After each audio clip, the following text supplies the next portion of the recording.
Hello, everyone. I know you guys missed us last week, but welcome to episode 4 from the A to the Bay podcast. We got a really good one coming up for you. KD, how's it going, man? Well, Waddy, it's going all right. I did not at 5:17 p.m. Pacific time, Wednesday evening slash afternoon, expect to be watching the Louisiana Coastal Carolina game at this time. I thought I'd be watching game 3 of the NLCS, but seeing as how things are playing out in that game right now, it's best I just don't tune in to channel 731 on my TV set. Well, I think overall, and I know you and I we talked about the Falcons a lot and how my issues with them starts more so in the upper levels of everything. That same conversation I can have about the Braves too, but I'm gonna try my best not to get into it. And of course, the biggest thing too that everyone's gonna crack the jokes and whatnot. I've been cracking it too. Still just 2-1. Freddie's gonna be Yeah. getting rest now. Travis Darno's getting rest. So let's calm down for a second. And right, my big thing now is just let's hope that while the rest of the game goes on, the Braves can make them use some of their bullpen guys. I think we're probably going to let Charlie Culberson pitch, which is smart, and then you just go back at it tomorrow. Yeah, the thing that just shocked me is that I didn't think it was possible to score 10 runs with 2 outs, which the Dodgers did in the first inning, and that kind of set the tone for this one. Which is Excuse me, to crazy, say the least. right? Which is crazy enough because when you think about it, and I know people are saying, "Well, see, this is why you put Austin Riley at third, or you just leave him at third." Well, even Austin Riley's had some bad throws over from third base this series too. And so I know Camargo, I Yeah, believe he pulled Freddie off the bag there. They could have gotten Mookie Betts, and where that doesn't even happen. But it's like I said, all right, it happened. They could lose 3-1 or 13-1. It's still a 2-1 series. So Bryce Wilson, let's get that sinker going tomorrow and get back to it. yeah. I wasn't sure about Pache hits the home run in the top of the third or something. They're taking a selfie in the dugout. I'm like, all right, let's cool our jets a little bit. We're still down 14 runs, but I guess you got to make the game fun if you're just getting your ass kicked like that, I suppose. Yeah, and I must say I do. I think to an extent though I do like that because I think that's also a perspective thing, where again Yeah. maybe this is game 7 and it's 15-1. Then yeah, I don't need to see celebrations and whatnot. But I do like the fact I think that having a guy like Marcell Ozuna in that dugout is one of he'll help keep the perspective, and it's because of that lightheartedness that he has and that he brings to this team, and so that's one thing I'm like, okay, I'm cool with it, especially it's the kid's first ever major league home run, which Indeed. Yeah. again, so definitely worthy of being celebrated in any situation, but yeah, again, here's where we are. I mean, everyone knows we have two legit starting pitchers, and Kyle Wright, he's had some good games, but he's Yeah. also had some very bad games. So you didn't know which one you were going to get today, and so now it's hopefully we had to win one of these 2 games, right, 3 or 4, because then you're going to probably have to go back to Freed and Anderson eventually on short rest is what I'm guessing. So we'll just have to see what happens. But my big thing now is just if you're the offense, you guys got to keep swinging and stay somewhat hot and going. So that way, I guess like people were saying, the Dodgers got momentum for almost winning a game yesterday, which I still think is stupid. But I guess we do the same thing now. Yeah, exactly. And the Dodgers starting pitcher Urias, he was at like the one good sign. He was at like 68 pitches in the third inning. Mm-hmm. So when you talk about getting into their bullpen, at least they were doing that. Atlanta. I mean, they had a good chance to put on some runs in the bottom of the first. Not that it would have mattered one way or another, but and yeah, I mean, just one more thing on Pache. I mean, he's done some really good work once Duvall went out. So Absolutely. yeah, no, it's really been encouraging to see him in there, and obviously it's great to have a guy like Melanson work in the ninth for you. Especially needed him last night. Didn't look like he was going to get the night off, but Well, he's getting tonight. yeah, yeah, he's getting game 3 off for sure. Is Kershaw for sure going tomorrow? So one thing that it seemed like that's the plan. I was listening to the ESPN radio broadcast with John Shambi and Jessica Mendoza because I was coming back from a coaching session. And one of the things they brought up, and they were talking to Buster Olney about it too, is that they actually might just wait because now, seeing how it's not a desperation game anymore. This game 4 for them, if the back isn't fully ready and there's still some issues with it, there's really no need to push it as much now as there might have been if you're down 3-0. So I think going into it, it might have been a possibility, or it might have been more of a certainty. But I think now where the game is, I think there's a chance you could see potentially Dustin May start, or somebody else like that go for the Dodgers tomorrow. Yeah, that's a good point because, I mean, especially if a guy has a bad back, even if he's good enough, even if Kershaw is good enough to pitch game 4, it's not like you would want him to pitch on 2 days rest. So you're only going to get him one time this series anyways if you're the Dodgers. So you might as well just save him until the Braves have 3 wins in the series. Exactly. Yeah, if you don't necessarily need him, no, there's no reason to risk it or force it. And so, yeah, of course, right now, because we're talking about the NLCS right now, Atlanta Braves, our team. Again, I don't care what score is. I'm still still wearing it. Looking like it's going to be a 2-1 series after tonight, and then it'll be Bryce Wilson for the Braves tomorrow against potentially Clayton Kershaw. Who knows for tomorrow? But let's talk more about tonight because I'm excited. This is going to be a very fun episode. So obviously, the first episode of this show, we had one guest on, Jordan Laggins, writer for The Ringer, to cover the WNBA, talk about what's different for her and writing with the Wubble. So obviously last week, the WNBA season came to an end. Obviously, huge congratulations to the Seattle Storm, an absolute sweep. And I mean, you want to talk about not making it close. Yeah. That's exactly what happened in that closeout game. Brianna Stewart, obviously phenomenal. Sue Bird, I don't think she's aged at all. And so many more down the road. And that's the crazy thing about it, Katie, when you look at it, and I think everyone thinks about Sue Bird being, what I believe 36 now, that there's probably this little misconception that the Storm might be an older team but have like some younger players. It's really the other way around. Most of that team is really young, and then you have Sue Bird, who, again, she doesn't age. So the Storm set up for years and years of being a very good team.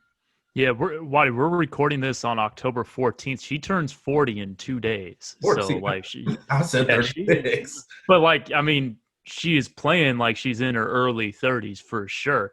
And there was, after game 1, obviously, Brianna Stewart was incredible in game 1.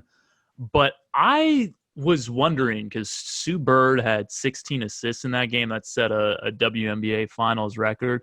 I was curious how many assists she would need to average to, like, threaten Stewie for the MVP.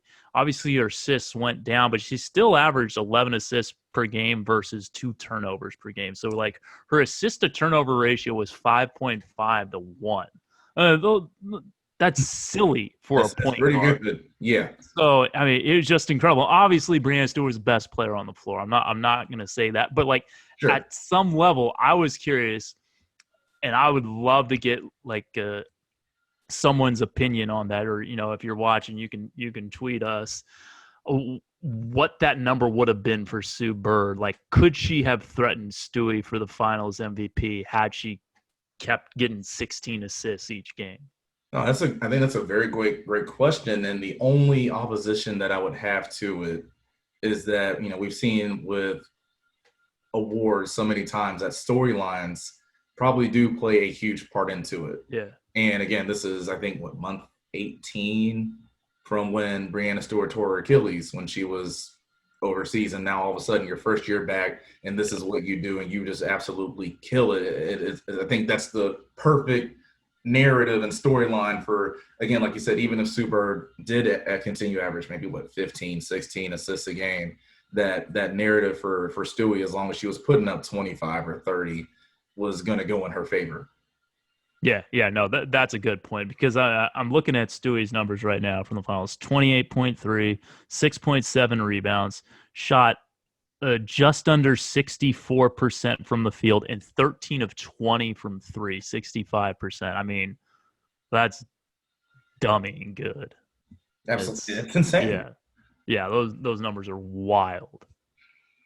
Yeah. So again, congrats to the Storm, and once again, because of my Atlanta fandom, again, Angel McCautry. One day you're going to get this ring. One day it's going to happen. You know, Waddy, and obviously they lost for a lot more reasons than the 3-point shot, the For sure. Las Vegas Aces. You know, namely allowing Seattle to shoot more than 50% from the field for the entire game.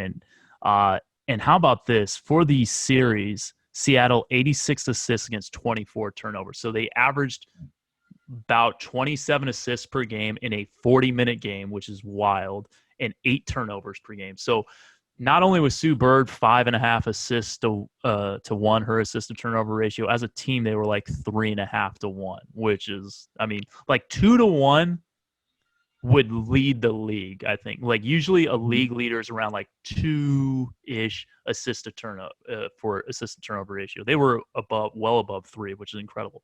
But the point I did want to make, because I have to make points about 3-point shots, is that games 1 and 2 were competitive late into the third quarter. And one reason why is because the Aces were making a lot of threes. They were 10 for 21 from 3 in game 1 and 8 for 19 from 3 in game 2. They only attempted 5 threes in game 3. Now, that one got way out of hand early in the second half, and you could see where that was going late in the second quarter. But I would hope that this small sample size would be, hey, you know what? And if the other, if the finals MVP is hitting 13 threes on you in 3 games, all right, maybe we should shoot more than 11 threes per game. Well, and I guess at that point, though, there's also that whole notion, if you want to compare it to the NBA game, where I'm not going to talk about the Rockets. This is more so about the Warriors when they first came up.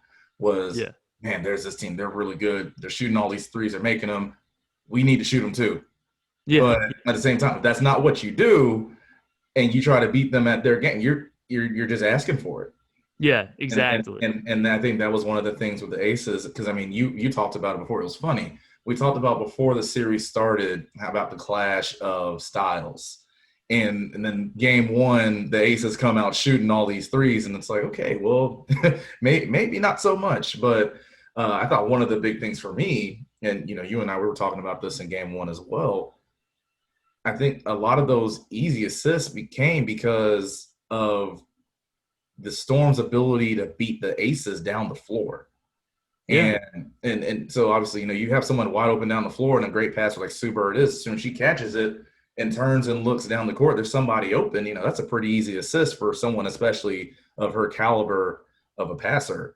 And that was one of the things, like I said, you and I, we were texting. That was one of the things that was more appalling, I guess I would say, to me, especially, you talk about a Bill Laimbeer led coach. And I think one of the things you would always think of a Bill Laimbeer is hustle and effort and energy. And that's where that you would think that pops up. Yeah, that's a good point. And to your point about beating the other team down the floor, Carolyn Swords, there's a lot to like about her game. Offensive rebounding machine. She wasn't even supposed to play this year. She's supposed to be retired. She was supposed to work in the front office.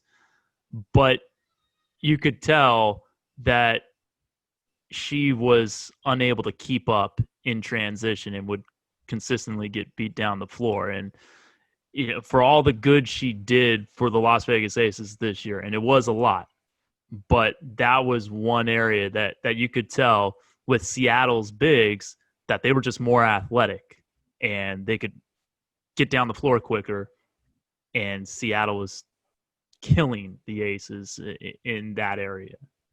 Yeah, and I think that's going to be the thing that'll be interesting, obviously, for next year, because one of the things I was reading this tweet earlier. I wish I remembered what page it was from, but it was talking about how when you look at all the teams in the bubble, the Wubble, excuse me, one of the only, or if not the only team that had all their players there when the Wubble started was Seattle.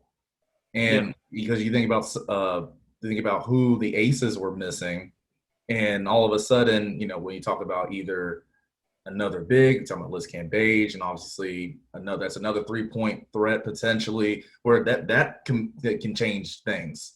And so that was a big part of it. So I think it'd be interesting going forward next year, not just even with the Aces and who they miss, but all these other teams too, with a lot of really good players that were for various reasons were out during the Wubble. How they're going to look and how those teams are going to look, and maybe there's certain things that some teams can draw from. Hey, you know what? We missed this player, that player, and we still played like this or made it to this level or to this round in the WNBA playoffs. So I think there are a lot of things for whether it's the Aces. Again, I know the WNBA finals did not go the way they wanted to, but I still think there are a lot of things that they can take and build on it and be happy about. Yeah, I agree with that, Waddy. And I thought the finals was like reaching the finals was the ceiling for that team. And, like midway through the season, I would have put them at the third or fourth best team because the way the Sparks went on a 9-game winning streak where I thought they were unbeatable. I thought like the Sparks and the Storm were the two best teams in the league. But even though Las Vegas ended up as the number 1 seed because of a tiebreaker over Seattle, I think it was clear throughout the 22-game WNBA regular season this year that Seattle was just a better team.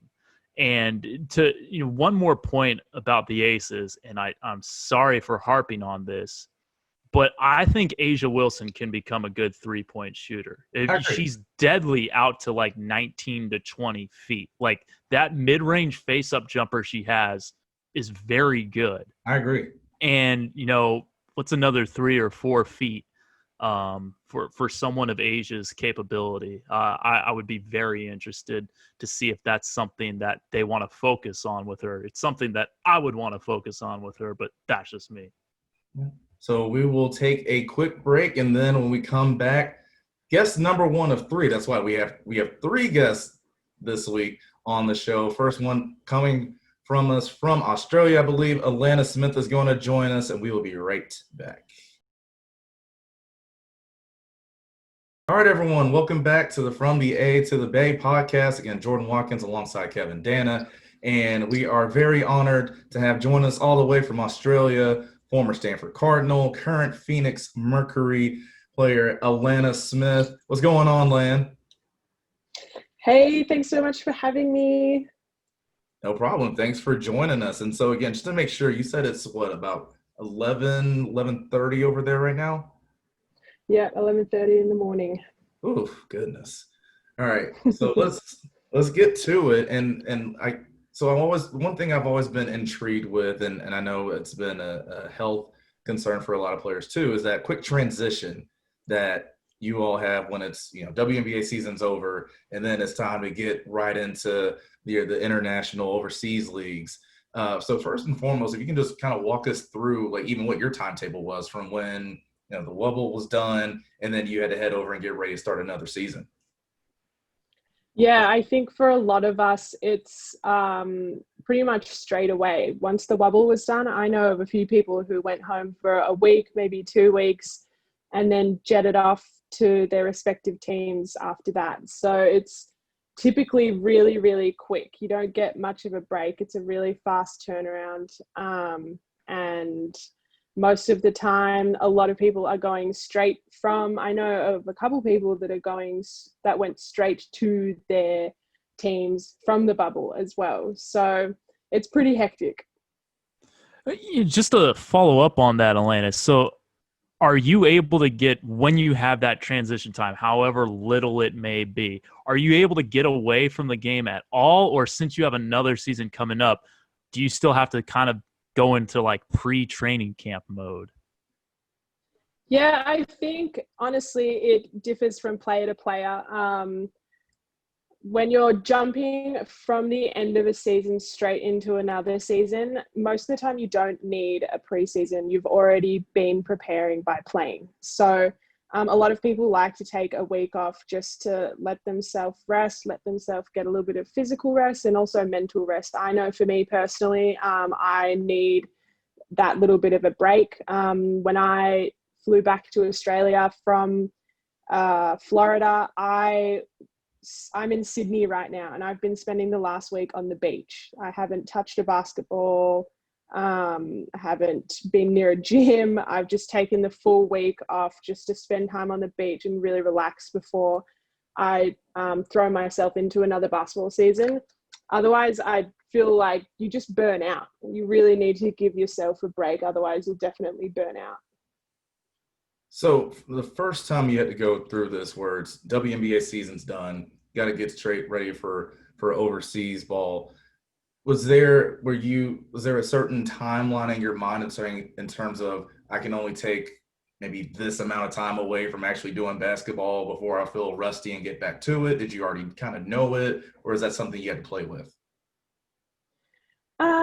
You got to play with it a little bit, and depending on the team that you go to after the WNBA as well, it depends on the flexibility that you have. I know some teams allow players to take a couple of weeks off. Some teams want their players there straight away.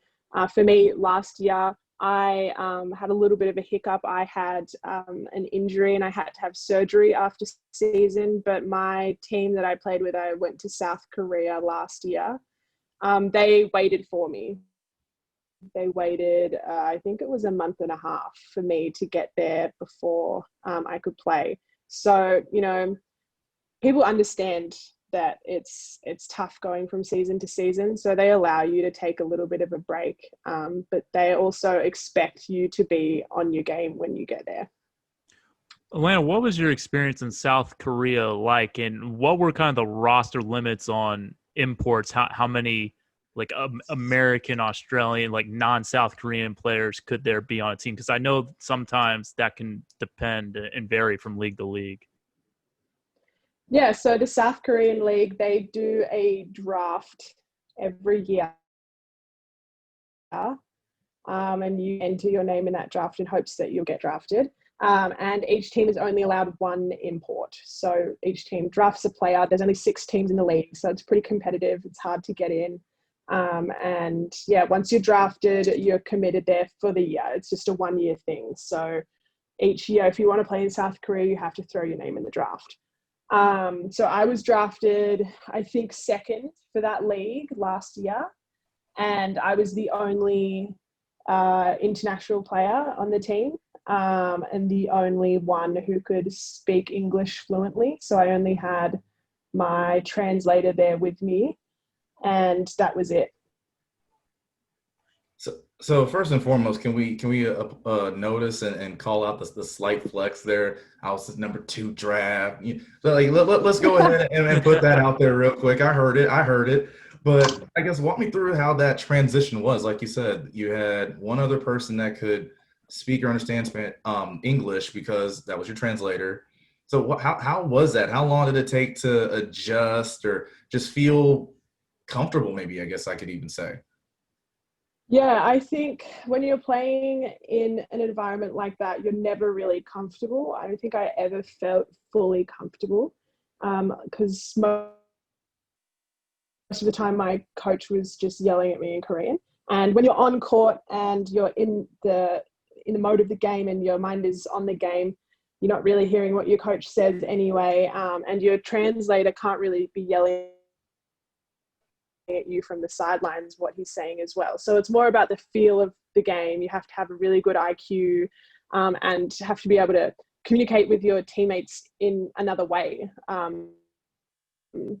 And what's really cool is that basketball is a universal language. Everybody who plays basketball knows how to play pretty much. So when you're playing with people who can't speak the same language as you, you just have to learn to get around it. And that took a couple of weeks for me, I think, but in the end, it just felt naturally because we all loved the game of basketball. We all wanted to win, and it just showed up on court.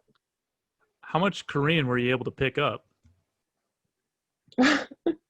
Not much. It's a difficult language. I can say hello and my name is. And thank you. I can say thank you as well. She knew what to say when people were dropping dimes to her to get the buckets. So let's go Yeah. let's go into the Wubble a little bit. So I remember when it first started, there were all the reports and whether it was on Snapchat, Instagram, you name it, about how some of the conditions were in the hotels, how the food was. How was that over time? Like, how much did it progress? How did it get better? Maybe not get better? What were your thoughts? Yeah, look, I'm going to be honest. I did see the tweets and the stuff on Instagram of people complaining, and compared to what we would have got in a regular season, it wasn't, it didn't meet that. But I have to applaud the WNBA for the effort that they put in and the fact that they could put together something like that so quickly. And, you know, we were fed, we had housing, and we were able to train and play. And I think that was an amazing feat. So, yes, there's going to be hiccups along the way. There's going to be bumps in the road because no one's ever done this before. No one had ever done it before. So, nobody really knew what they were doing. But they did a really good job of learning on the fly and making sure that most of our needs were met. And so, you know, when something didn't quite meet up to our expectations, most of the time they did a really good job of getting back to us, hearing what we had to say, and then trying to make a change. Alana, did it just kind of feel like you were living in history when you were out there? Would you ever just kind of think to yourself like, wow, this is different, and 20 years from now we're going to be talking about, there's going to be documentaries about the Wubble and the bubble in the NBA? Like, did that kind of stuff cross your mind as you're living in it? A little bit, just with the fact that all the protocols that we had to follow, and, you know, we're getting tested literally every day, and the functioning of the games and stuff, and not having a crowd. And it was weird. It felt a little bit surreal, but after a while, you know, you fall into the same routine, and in the end you're still playing basketball, so it just became the new normal for us as well. Kevin, make sure you scratch that off on your 2020 bingo, new normal week. That's one of the ones that's definitely on there. Exactly. But I think one thing that's definitely a great thing with the Wubble is obviously the exposure that you and the league has more than deserved and earned for a long time. I was looking at this report. It's from Sports Media Watch at Paulson_SMW, and it was showing the sports viewership trend over these last few months. And there were only three events that had an increase in the viewership trend. The PGA Championship final round was up 3%. The PGA Tour, the non-major, so CBS only shows, were up 17%. And then there's the WNBA finals at plus 15%. And I think, if anything, that's the biggest win, obviously, away from the health side, because the WNBA did a great job health-wise. But I think that's the biggest win for the WNBA as a whole, is they've shown and proven that there's a market for this, and you need to keep putting these women on TV where everybody can see them. Yeah, definitely. Like you said, it just proves, like, when you invest into the league and put us on people's screens, people are going to watch, people are interested. And it was really, really fun to be a part of it as well. And, you know, I think it's really exciting time for the WNBA, because we're in this massive growing stage, and it's only going to get better. Yeah, following up on kind of the increase in ratings, and what I think what hopefully people glean from that is that, all right, there's 132 to 144 roster spots in the WNBA, but there are well more than that number of players who could play in the WNBA, because you're seeing people, and I want to ask you about the Shea Petty shot in a little bit, but you see someone like a Shea Petty who gets waived from one team, gets picked up in the bubble, in the Wubble by Phoenix, and then hits a game-winning shot in a playoff game.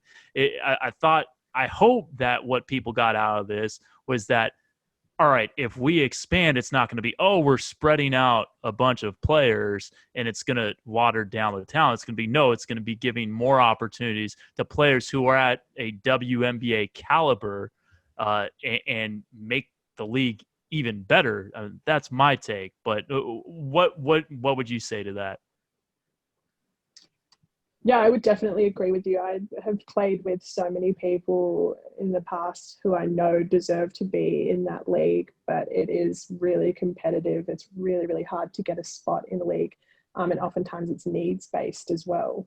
Each team needs different types of players, and some people just aren't what a team needs at the time and they miss out. So I think the league needs to expand. I think it's a great way to showcase talent, not only from America, but internationally as well. There are so many incredible players overseas that nobody has heard about, but if they had that platform and that type of exposure, they could be some of the best players in the world. Like, I've played in international competitions where I've seen people and I've just been like, wow, how are you not in the WNBA? So I think there is definitely a need for the league to be expanded.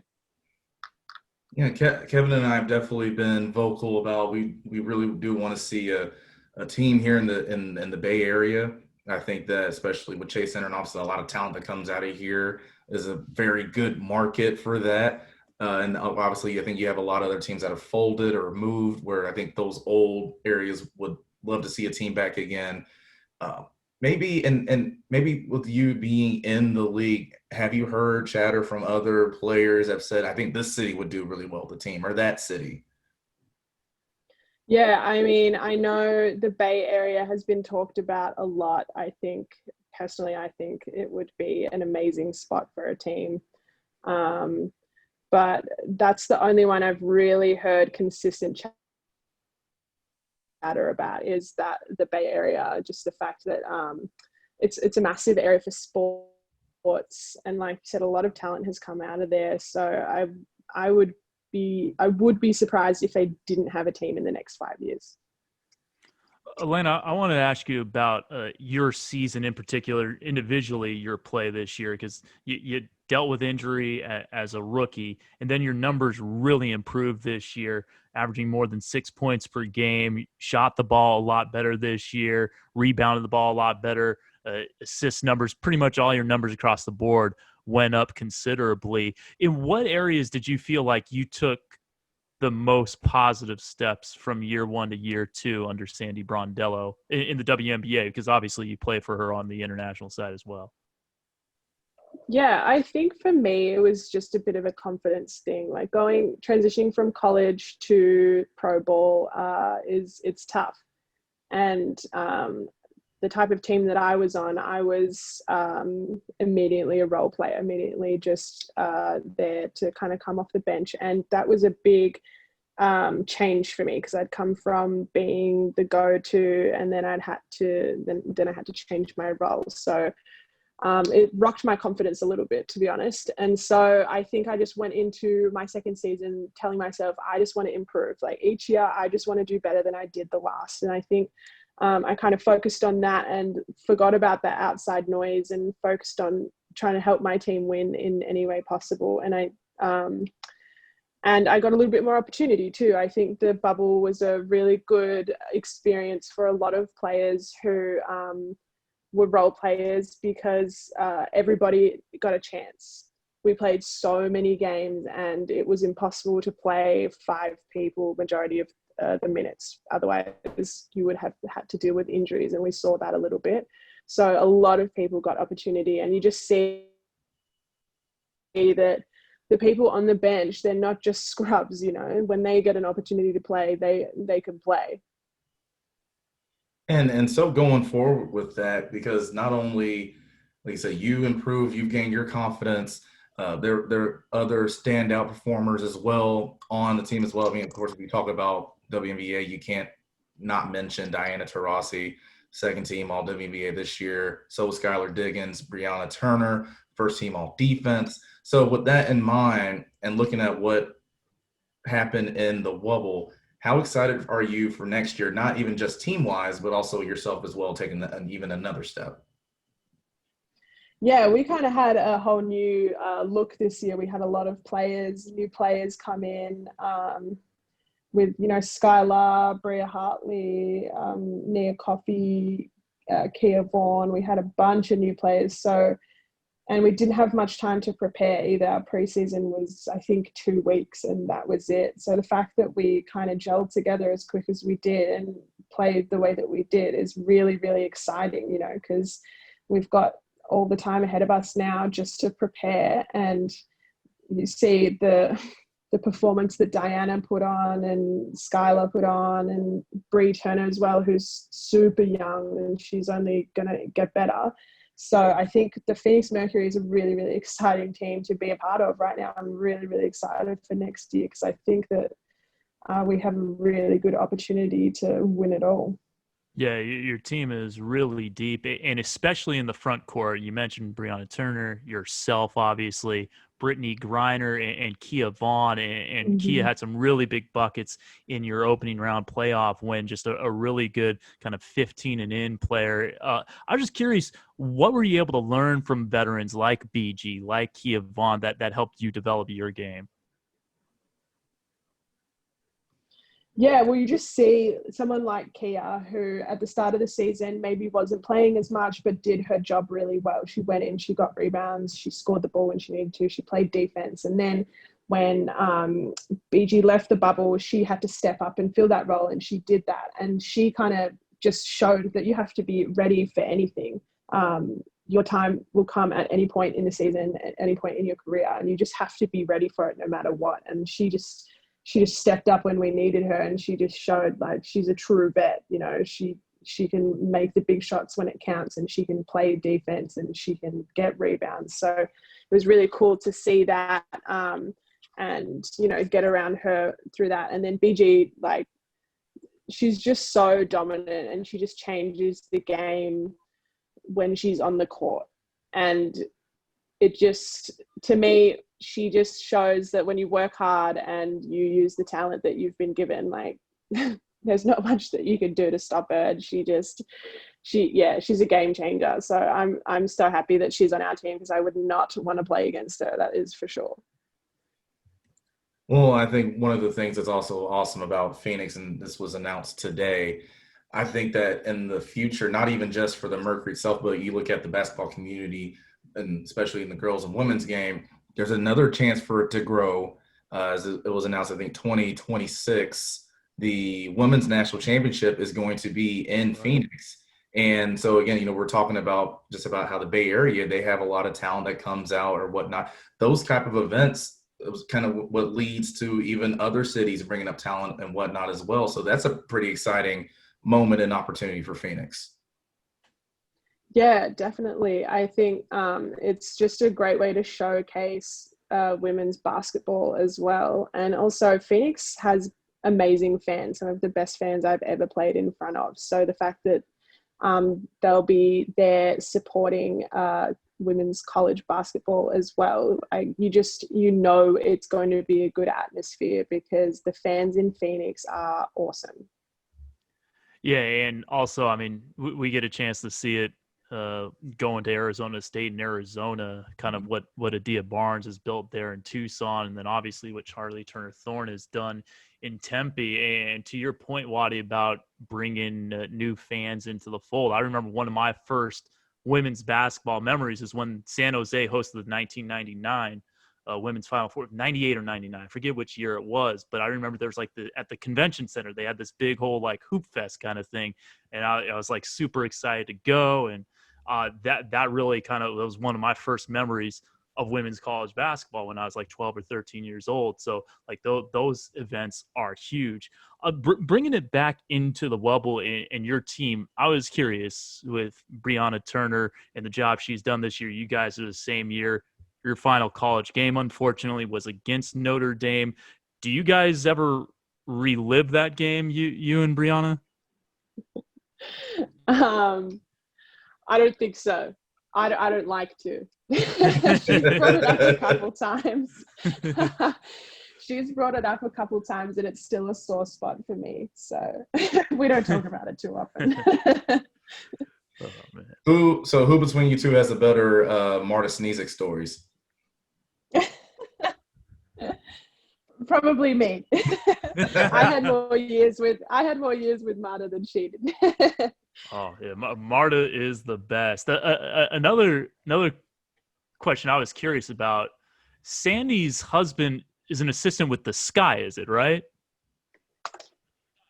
Yes. Yeah. So, So what were those games like? I mean, maybe it's not something but do you notice any difference in Sandy when you guys are playing Chicago? Sandy's pretty cool, calm, and collected, I will say. She's not one to get too high or too low.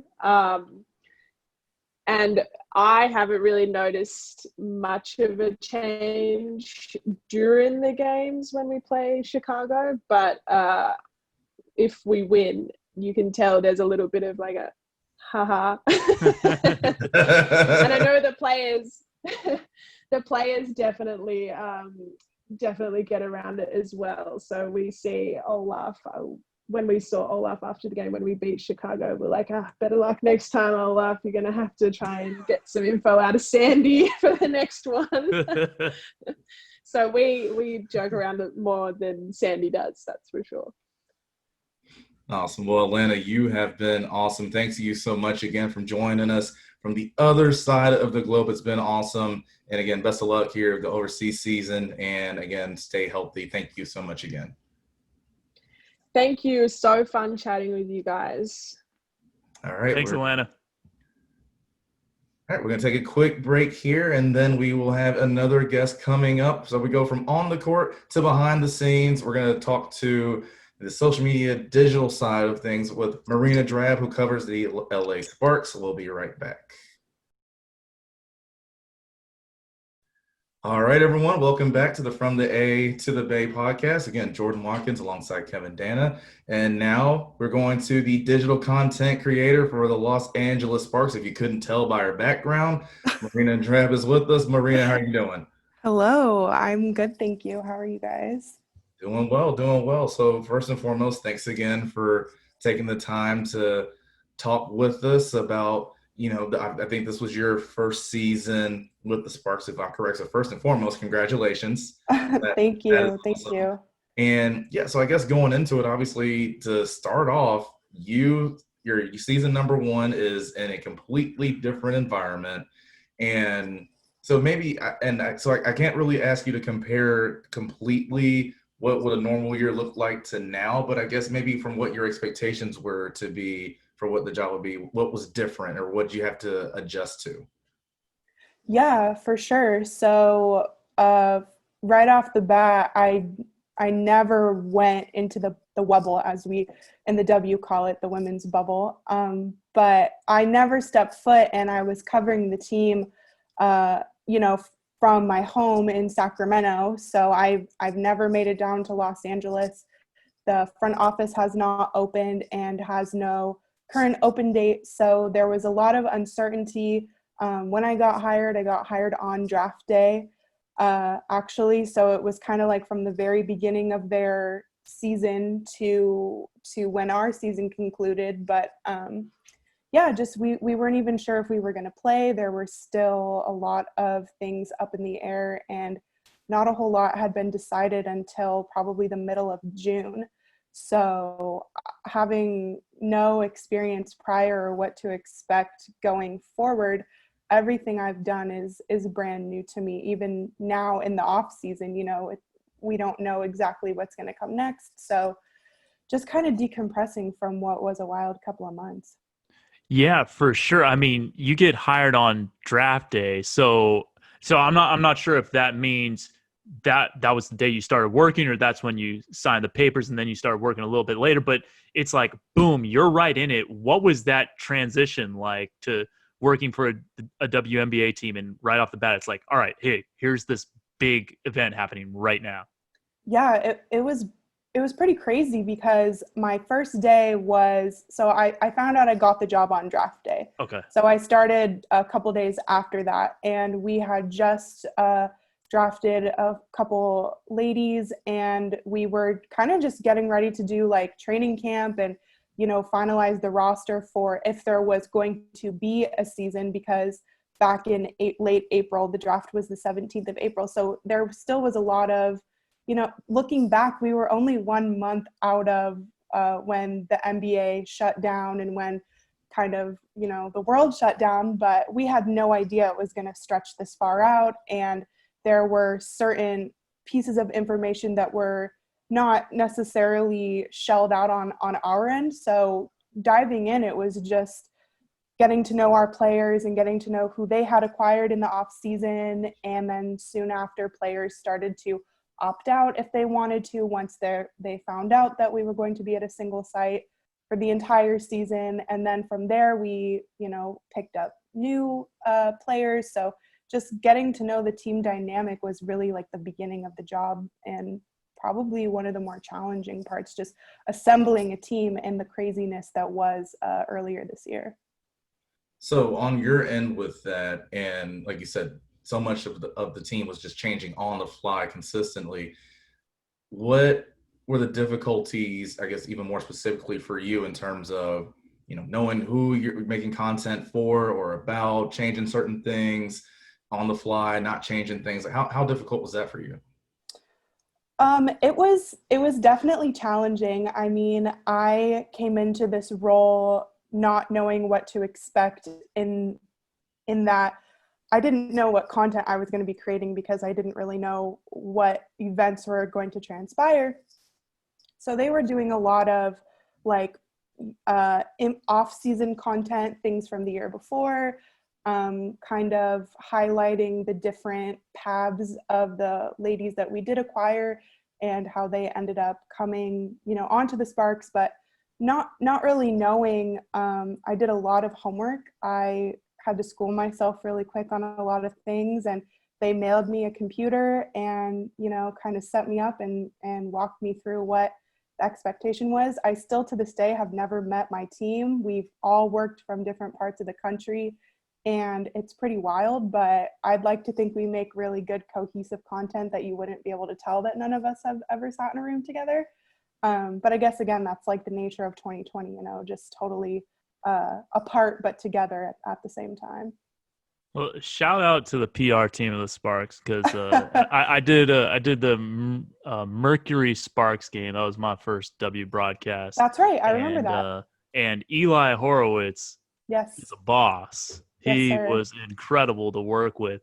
I was curious, since you mentioned none of you are working in the same room together, what's that workflow process like, to where, obviously if you need someone's approval on this, like what's kind of going on behind the scenes before we see that content? Yeah, so it's crazy. We all use Slack. I don't know if you guys are familiar, but yeah, we for those who might not know listening, it's like an instant messaging platform. And we had one content creator in the Wubble. Only one content creator per team was allowed to go, when it all boiled down to the number of staff that you could bring. So that brought on kind of its own challenges, in that there was only one person on the ground capturing content. And from there, we were able to kind of get a live feed of everything that was being obtained. And then from there, we were able to disperse it. So we had a graphic design intern, we had a photo intern, a video intern. I was responsible for like the website during the games, as well as our Instagram story. And then we had a guy who was solely running our Twitter, as well as our Facebook. So everybody kind of got the same framework, and then we all kind of went out from there. As far as the like rapid responsive approval, that was very much on the fly. I was really fortunate to work with a manager who was on the ground in Florida, and she was able to maintain all 7 of us within the span of the, short 40 minutes that the game was, and that we were able to produce the good content. But behind the scenes, it was definitely wild at times.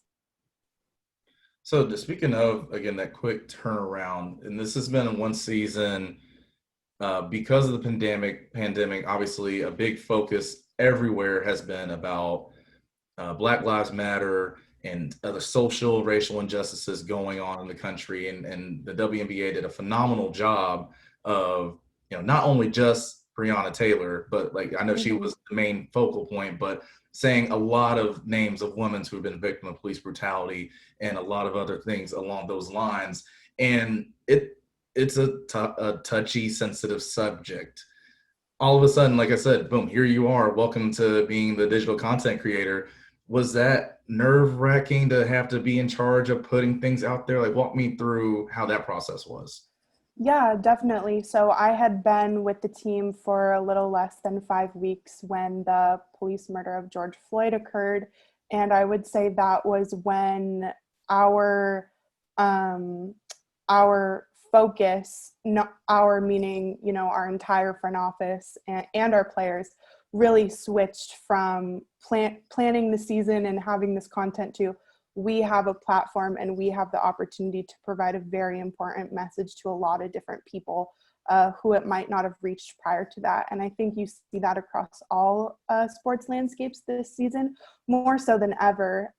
But as it's been highlighted, the WNBA is not new to this championing of social justice and making sure that names are said and that we have the opportunity to bring to light these important things. But when it came down to making the content, I think it was more important that we understood, not necessarily everybody agrees that politics and sports need to be intertwined or mixed together. However, I think that our team was so hyper aware of the personal, the effect that it was having on our players and on our staff and the people who were clocking out of work and then going to protest, and that was certainly something that I was participating in. And we ended up launching a really awesome campaign, Change Has No Off Season, where we decided, we wanted to integrate social justice into some of our framework for community outreach. And it's become an integral part of our front office and their planning for the future. So I think that when it came down to it, it was a difficult situation to maneuver, but in hindsight, they could not have done a better job, both the Sparks as well as the league as a whole. Yeah, and I would get those Sparks press releases, and on a lot of them, there would be a fact or, this might not be one that came up, so I'm not repeating anything verbatim, but like what I remember, there'd be like a number like 20 points that Candace Parker is averaging over the last 5 games, and then like 143 days since Breonna Taylor's murder and the police officers haven't been charged with a crime or something. Like, I thought you guys did a really good job of like weaving in the social justice facts with the basketball facts. One thing I was curious about, and since the WNBA has done such a great job of being at the forefront of social justice causes, is how much do you feel like that's kind of empowered those who work in the WNBA or work in sports to kind of make their voices heard? Because I'll tell you from personal experience, like, not that my views have changed, but like I would be very careful about what I would say personally about political matters up until like this year, because I was worried about my job, and I felt like in large part because of WNBA athletes, part of in NBA athletes and other athletes in general, it's like, all right, they're saying it. I feel more free to express my opinion on things. How do you see that from your perspective? Yeah, I definitely agree. Personally, I've never really shied away from my opinions politically on social media, I guess, and even in my personal life. I am firm in my beliefs in one way, and I don't necessarily have trouble voicing that. However, there was a lot of, people were nervous, and we had the following weekend after we had a day off after the murder of George Floyd, because there were a lot of people who were going to protests in Los Angeles, and they were having, I'm blanking, like lockdown restrictions, a curfew. It was a curfew. Yeah. And so they had to be home by a certain time, and there was a lot of things going on around that. And I think being given the opportunity, even though it was over a Zoom or we were broken out into, our cohorts that we were, having the opportunity to express the pain and just the different feelings that everybody had, Black women, Black men, you know, all different spectrums of sexual orientation. And, you know, we have such a great representation of women in our front office. There was really just a lot of opportunity for people to be real with each other and to have those conversations about how, not only how we were feeling in those moments, but how we wanted to conduct ourselves going forward. And I think for me, I'll never be a person who shies away from that, but it definitely can be difficult at times where you don't want to come, you know, maybe you don't want to come off to this or to that. But I think there's more important things going on in the world than to care about if somebody were to look at a tweet I thought about, you know, 3 months ago and didn't necessarily agree with. So for that, I think that I'll never have a problem with, but it definitely was something that was going on in our front office for sure. And, well, I think one thing that we also hit on too, well, one, first and foremost, it's awesome that you have that courage and ability to, you know, it's like, I don't care what other people might think or, you know, this group or that group, because I think especially in certain areas in the sports world, you know, it's like you do have to be hesitant about at least posting certain things, not having the beliefs and, you know, having those conversations in private, but, you know, Right. posting it and making public, to what Kevin was saying earlier. But I think also, and maybe not even for you, maybe you got to feel about this for other people on your team or in the front office, like you said, the fact that this isn't in the WNBA. And again, the WNBA, like you said, has been on the forefront of social justice issues from the get-go. You know, where everyone, they want to point to the NFL this year, the NBA, it's like, no, you need to look at the WNBA. They've been doing this. Right. So and so maybe not even just for you, because like you said, you know, you're not hesitant to voice your opinions and your beliefs. Did you get a sense though that being with the WNBA team though helped other people be a little bit more comfortable doing the same thing? Absolutely. And I almost felt more like I wasn't saying it on my own accord. Like you felt like you were backed by so many people who shared that sentiment. And I feel fortunate to be working alongside such important players like Candace Parker and like Nneka Ogwumike, who are able to have such a profound impact on their audience. And, you know, for example, when the Milwaukee Bucks decided to postpone or boycott their game in response to the Jacob Blake shooting, the WNBA was right there with them and stood in solidarity, and we were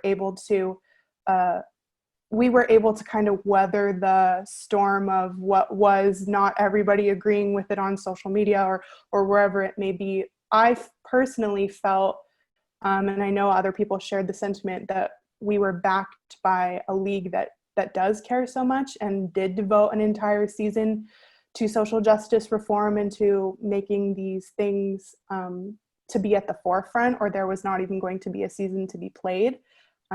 I felt that was definitely there for me personally.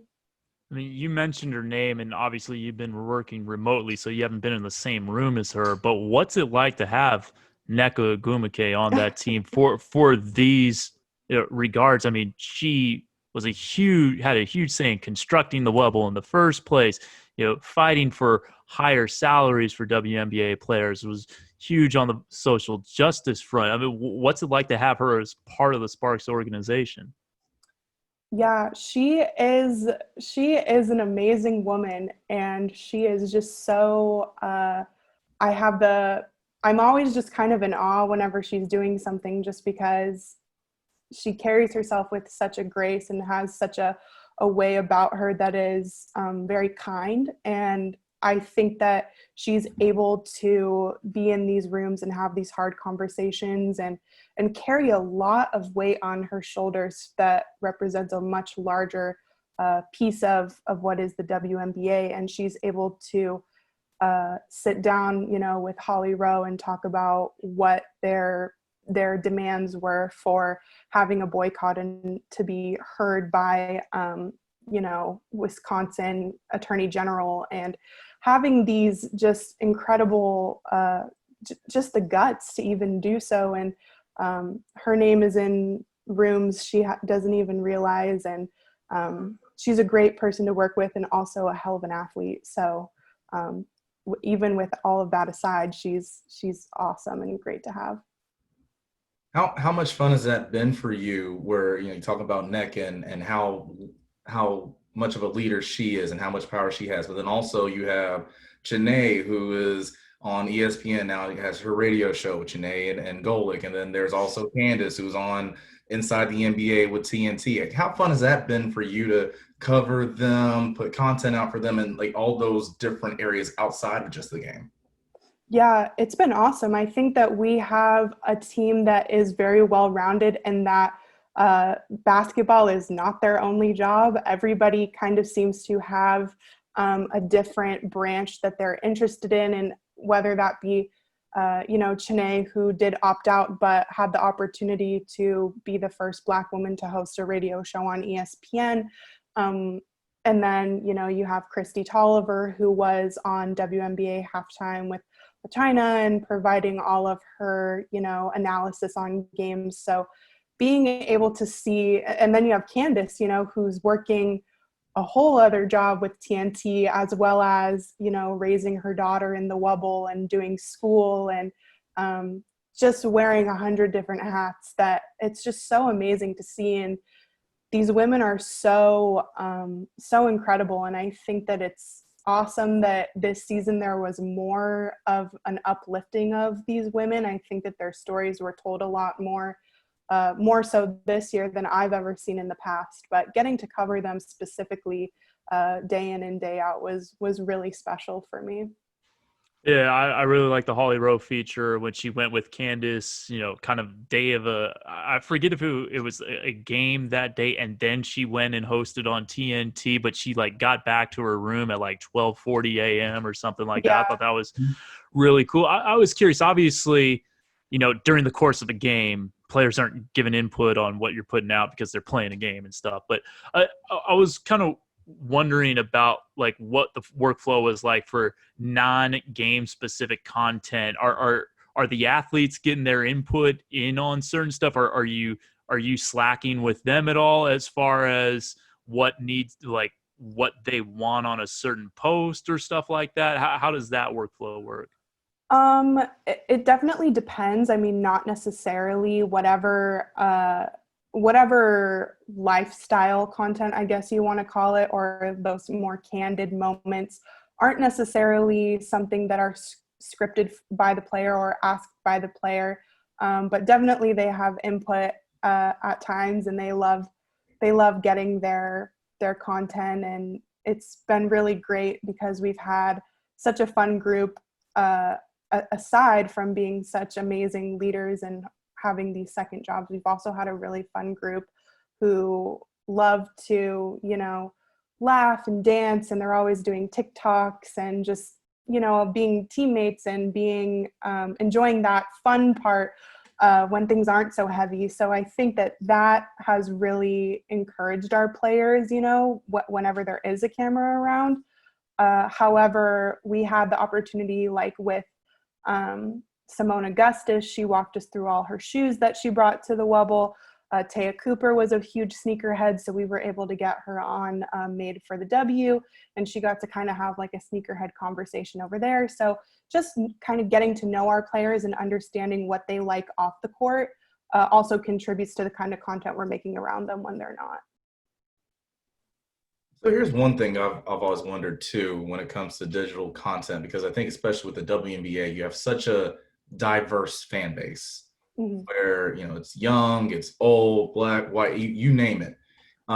So do you ever, is there a certain balance sometimes that you want to achieve when it comes to posting things maybe there's this content that you want to talk about, maybe it's something Drake related and how much they love a new Drake album that came out, but then it's okay, well, not all of our fans are in that Drake era generation or whatever, so we got to do something else too. Is there a balance you have to do with that, or is it not really meant much, so it's easier than maybe I'm thinking? I would say it's a mix of both. I think it depends on the platform. You know, from what we are able to see on the back end, we're able to know our demographic and what ages and where in the country or around the world people are locating our content from. So kind of knowing maybe on Facebook there's an older crowd, right? And knowing that maybe that's going to be the content that we don't necessarily use the same Gen Z lingo that we might use on TikTok, or knowing what's trendy on Twitter because we are really in tune with like NBA Twitter or what else is going on around us in that regard. And then there's kind of those middle ground things that fit well on every platform, and that is things that kind of going back to like our social justice and all of our voting encouragement and all of our resources that we provide for the community. And then obviously our games are pretty universal in that everybody likes to see us win and everybody likes to see our highlights. So it's pretty mixed, but we definitely kind of know when to tone it down or when to take it off or make it, a little bit more user friendly for whoever might be engaging with our content. Yeah, I was glad my PR releases didn't have any Drake album suggestions, Wadi. That would not be a good music choice for yours truly. I will save my opinions for Drake for another show.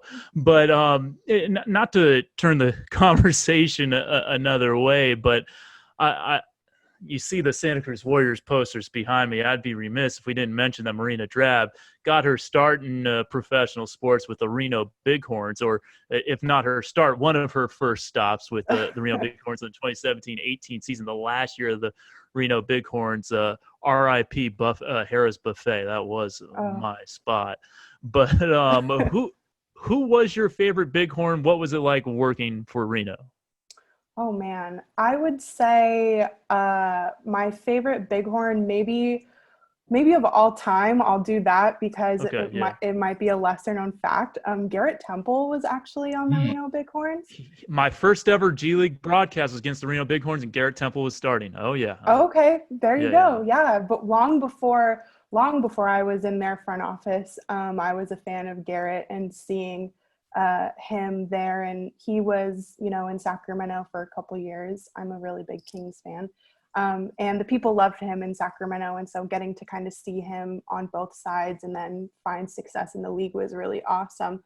But working for the Bighorns was great. I got to spend 2 seasons there as an intern, and I was doing a lot of social media and getting a lot of opportunities to see this up and coming talent, and getting to see, there's people now in the league like Alex Caruso who just won a ring, and getting to see him on a night to night basis when he would be in town, or just having those interactions and getting to see those humble beginnings, and now they're turning into such awesome stories. And as you know, Kevin, the G League is just in its infancy. I think it's gonna explode within the next couple of years. So I'm excited for what it is, but at the time it was really awesome. Well, I think you can definitely see that just from the standpoint that every single team now is getting their own G League affiliate. So, I mean, even just there alone is a good example of how it's growing. Marina, I am so happy that you mentioned that you're a Kings fan. Oh, God. And so before I bring this up, for you two, this is not a presidential debate. I do have the power to mute you if you cross over to somebody else.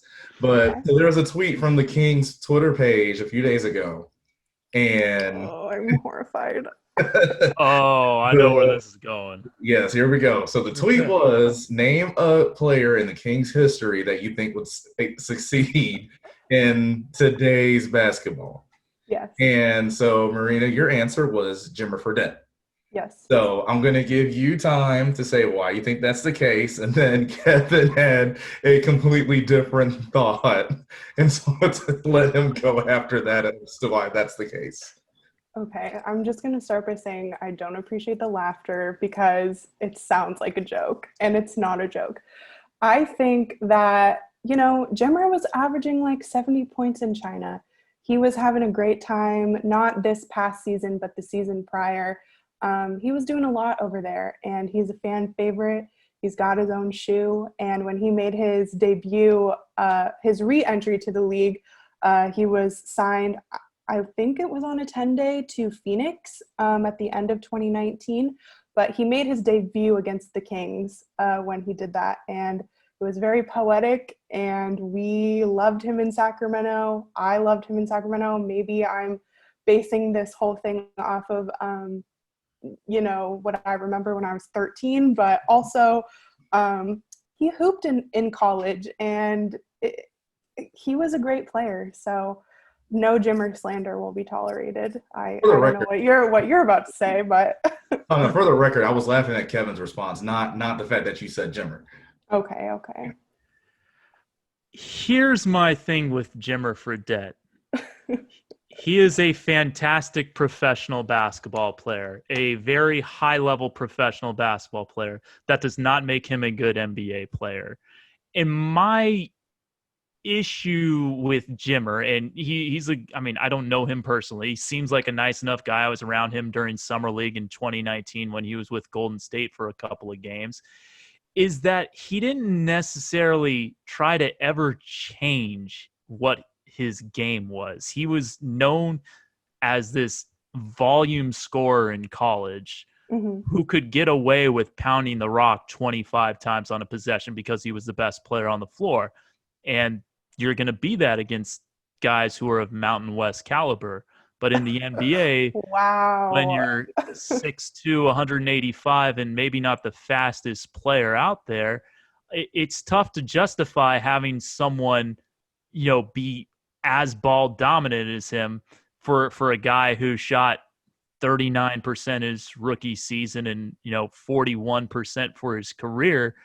And also averaged 1.4 assists per game. To put up any numbers in the NBA, you have to be a really good player. So I'm not trying to slander him as a professional basketball player, but where my beef with him came was that when he played in the G League with the Westchester Knicks in the 15-16 season, I saw essentially the same player where he made a name for himself at BYU, and that wasn't going to be the same guy that got him back to the NBA. I didn't see a commitment to being a different, more all-around player. I saw a guy who shot more than 5 threes a game, which at that time in the G League for the team he was playing on was quite a bit.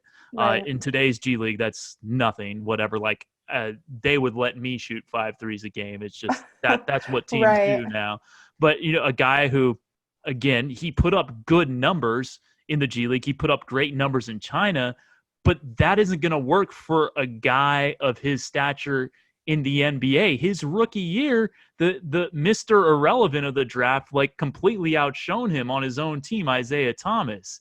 That was the guy who could be the ball dominant dude and get you a bucket at the end of a game. Jimmer Fredette didn't have that at the NBA level, but it seemed like that was all he wanted to prove, that he could be that guy instead of trying to, find a role as a guy who could play off the ball and be a spot up shooter and do the other little things to make a team win. And that's where I have issues with Jimmer Fredette's game. I just don't think he tried. I'm not a Jimmer expert, but I don't think he really tried to evolve his game. That it seemed like he was more concerned with scoring 75 points in China and trying to take that to the NBA instead of finding a different role. Sure. Yeah. No, I don't disagree. What I took from that was that Jimmer was ahead of his time. What you're saying about him in the G League, he was ahead of his time, and that I do agree with. Well, yeah, silver lining. Yeah, I didn't even want him to shoot. I saw him, I'm this is the same guy. And I was just all right, if I had fallen out of the NBA, because my style of play didn't work the way it did at BYU, I would hope that I would try to find a different way to play. And we've seen it with guys who have, there's not an example that's coming to my head right now, but guys who flamed out of the league one way and came back and made differences. Or, like a Hassan Whiteside was someone who went through the ringer in the G League, former Reno Bighorn, shout out. Hassan Whiteside. By the way, I've heard people say that the 2010-11 Reno Bighorns are the best team in minor league history. With Steve Novak, Jeremy Lin, Patrick Ewing's kid, Aaron Miles. There were a few. There's a couple of big ones. Danny Green, obviously. Yeah. But I don't think there was an evolution. And like when I saw him in Golden State for the 2 games he played with them in that July of 2019 at the very beautiful Golden One Center, I must say I love that place. I still got to get in there. Like I'm just basing off the comments he made. He said he was trying to make a return to the NBA.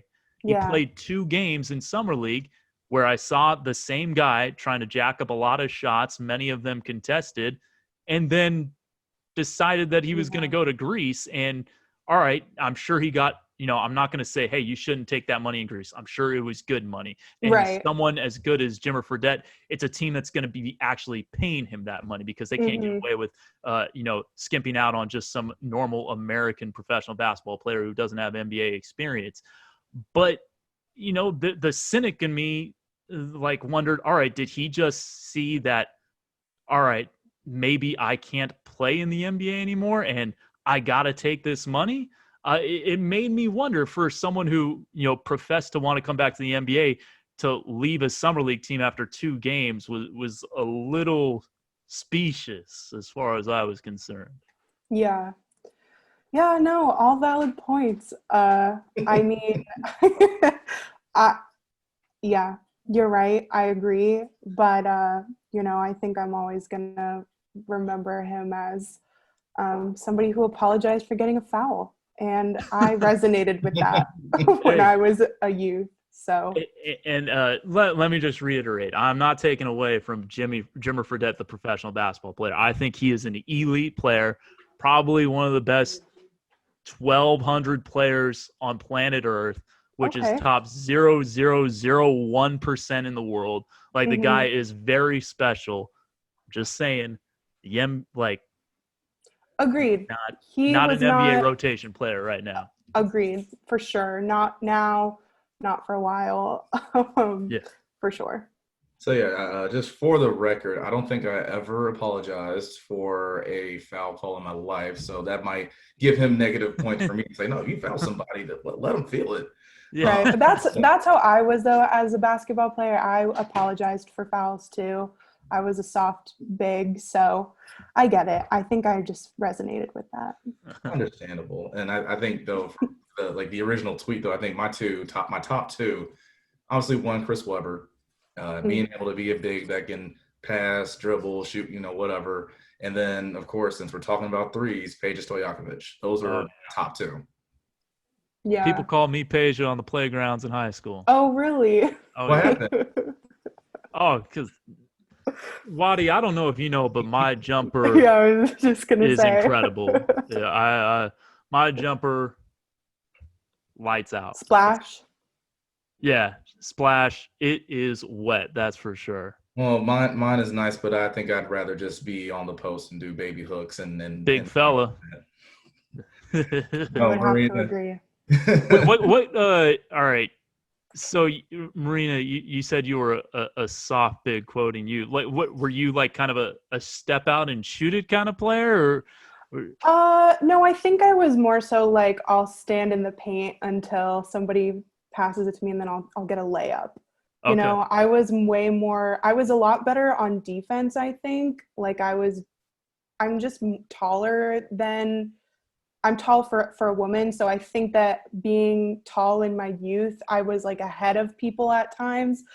So like naturally I just played that position. I think I probably would have made a better like power forward, but I don't know. My basketball career is long behind me. I just was more so like I would tend to drive more. I wasn't necessarily a shooter by any means.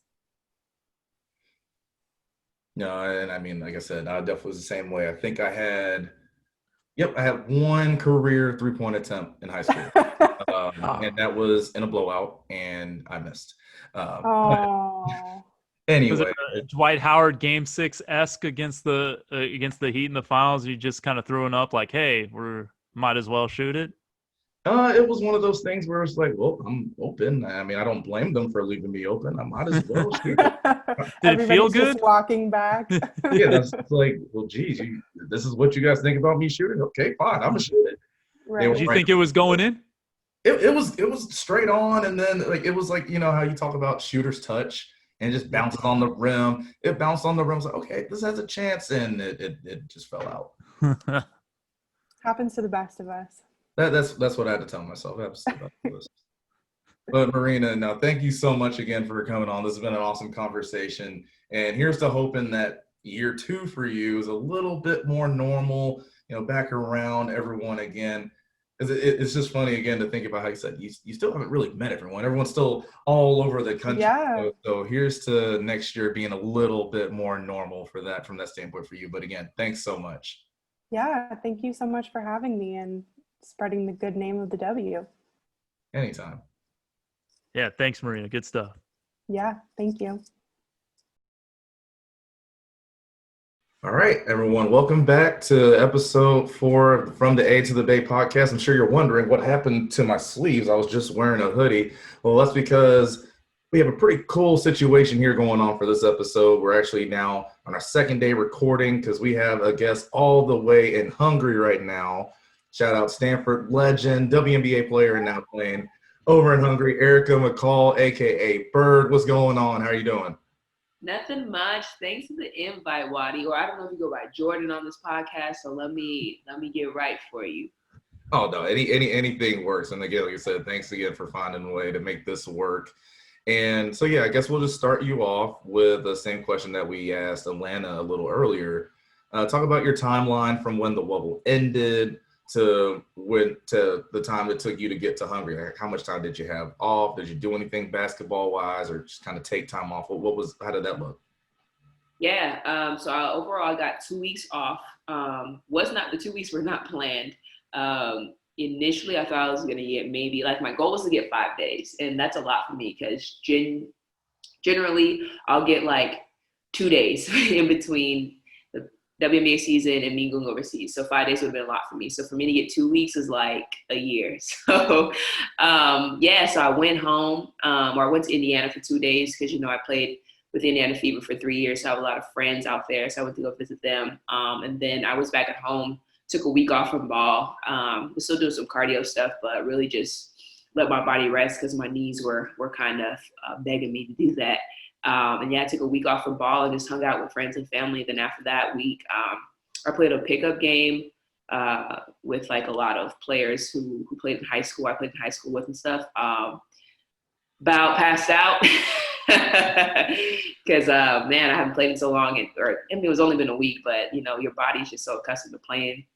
And so for me to play, and we won all 6 games straight. And so we were gassed, but I loved it. I loved playing. And then from there, I was just working out with my dad and my brothers. My dad is the women's basketball coach at Cal State Bakersfield. My brother goes there and plays there. He's a senior. So working out with them is always great for me because my brother is 6'6" and just huge. So for me to be able to practice with him was a great benefit, get me ready, get my mindset ready. I had to do a lot of different COVID tests to make sure that I was negative and that I can come out to Hungary. And all that within a 2 week span. I got to spend a lot of time with my family and some good food. And here I am back at it again. I'm curious, Erica, as a street ball junkie myself, what are Bakersfield's scoring pickup rules? Like in San Jose, it's all 1s to 15 or 12, depending on if it's first or second game. Sometimes I play 2s and 3s to 18. Stanford, it was 2s and 3s to 22, at least when I went there. What's it like in Bakersfield? So for this, they had a certain time. So it was 1st to 11, 1s and 2s, or first whoever won within the 10 minutes. So Okay. A lot of times, a lot of the girls I played, we even played against high school girls. So the scores didn't get as high as 11 some games. But yeah, that's typically what we did. And I think at Stanford, we did to 11, like when we played pickup too, we did that. Yeah, I feel like it all depended on where you were on campus, because I think that, and we're going to get into this story too, but obviously when some of the football guys, when we would play with y'all, I think that's what we did. And then if we were playing at the rec center, though, it was, I think, to 22. Yeah. Rec so center is definitely 22. Yeah, so yeah, that's right. So yeah, here's an interesting one for you. Let's get into the Wubble a little bit. Because we were talking about before, you had an experience that was different from everyone else. Yeah. You come in, you're with the Atlanta Dream, and then you go to the Lynx. So like how was that experience in terms of, was it a different hotel that you had to go to, or a different place to stay? Were they already in the same place? Like how was that? Yeah, I came in with Atlanta, and I knew beforehand that I probably wasn't going to stay there for too long. So I always had that in my back of my head, which was good, but kind of bad at the same time, because like in my head, I'm like, I want to be with the team, but like, I didn't want to get too close to people, or like, get my mindset too said that I was going to be with this team. So that was hard, but I knew I wasn't going to be with them too long. And Minnesota picked me up like all within one day. Like it was like a waiting game, seemed like a month, and it was only like 24 hours when Minnesota finally picked me up. And yeah, everything was located in the same area. So I ended up getting to stay in the same hotel room, which was great. I just got new gear. So that was also a new bonus. I just racked up in all the gear. So I was hyped about that. But yeah, it happened so fast. I was waiting all day for somebody to call me. And then Minnesota had to call me at like 5:30. Coach Cheryl Reed had called me, and she was like, hey, we're really excited to have you on this team. We're actually about to leave for our game in about 10 minutes. Do you think you can make it? And I was like, looked at my watch, I'm like, sure, yeah. Like jumped in the shower, like hurry up, threw on some clothes, ran downstairs, met them in the lobby or outside at the bus, and everyone gave me like a nice round of applause, because I didn't think I was gonna be able to make it. And yeah, that was my journey with Minnesota, and so it was a really quick turnaround. So how many people, so I guess Minnesota and Atlanta were staying at the same spot, but I mean, there could have been a situation in which you would have definitely had to move if you were picked up by a different team, right? It had potential for me to be able to move. They could have moved me to a different hallway closer to like where all the rest of the team was staying. Although like most of Minnesota, they were staying in the villas, which is like the housing, or more like a house type. And so like if somebody would have moved from out of there, I could have moved into the villas. But yeah, I end up just staying. But so it was either you live in the villas, the lodges, which is like all the way back at the campus, or you live in a hotel. So, and you could have chose before you came, like what you want to do. But since I was like a free agent just coming in, they just put me in the hotel. Gotcha. So hypothetically speaking, because like you said, it was about a 24-hour turnaround from team to team.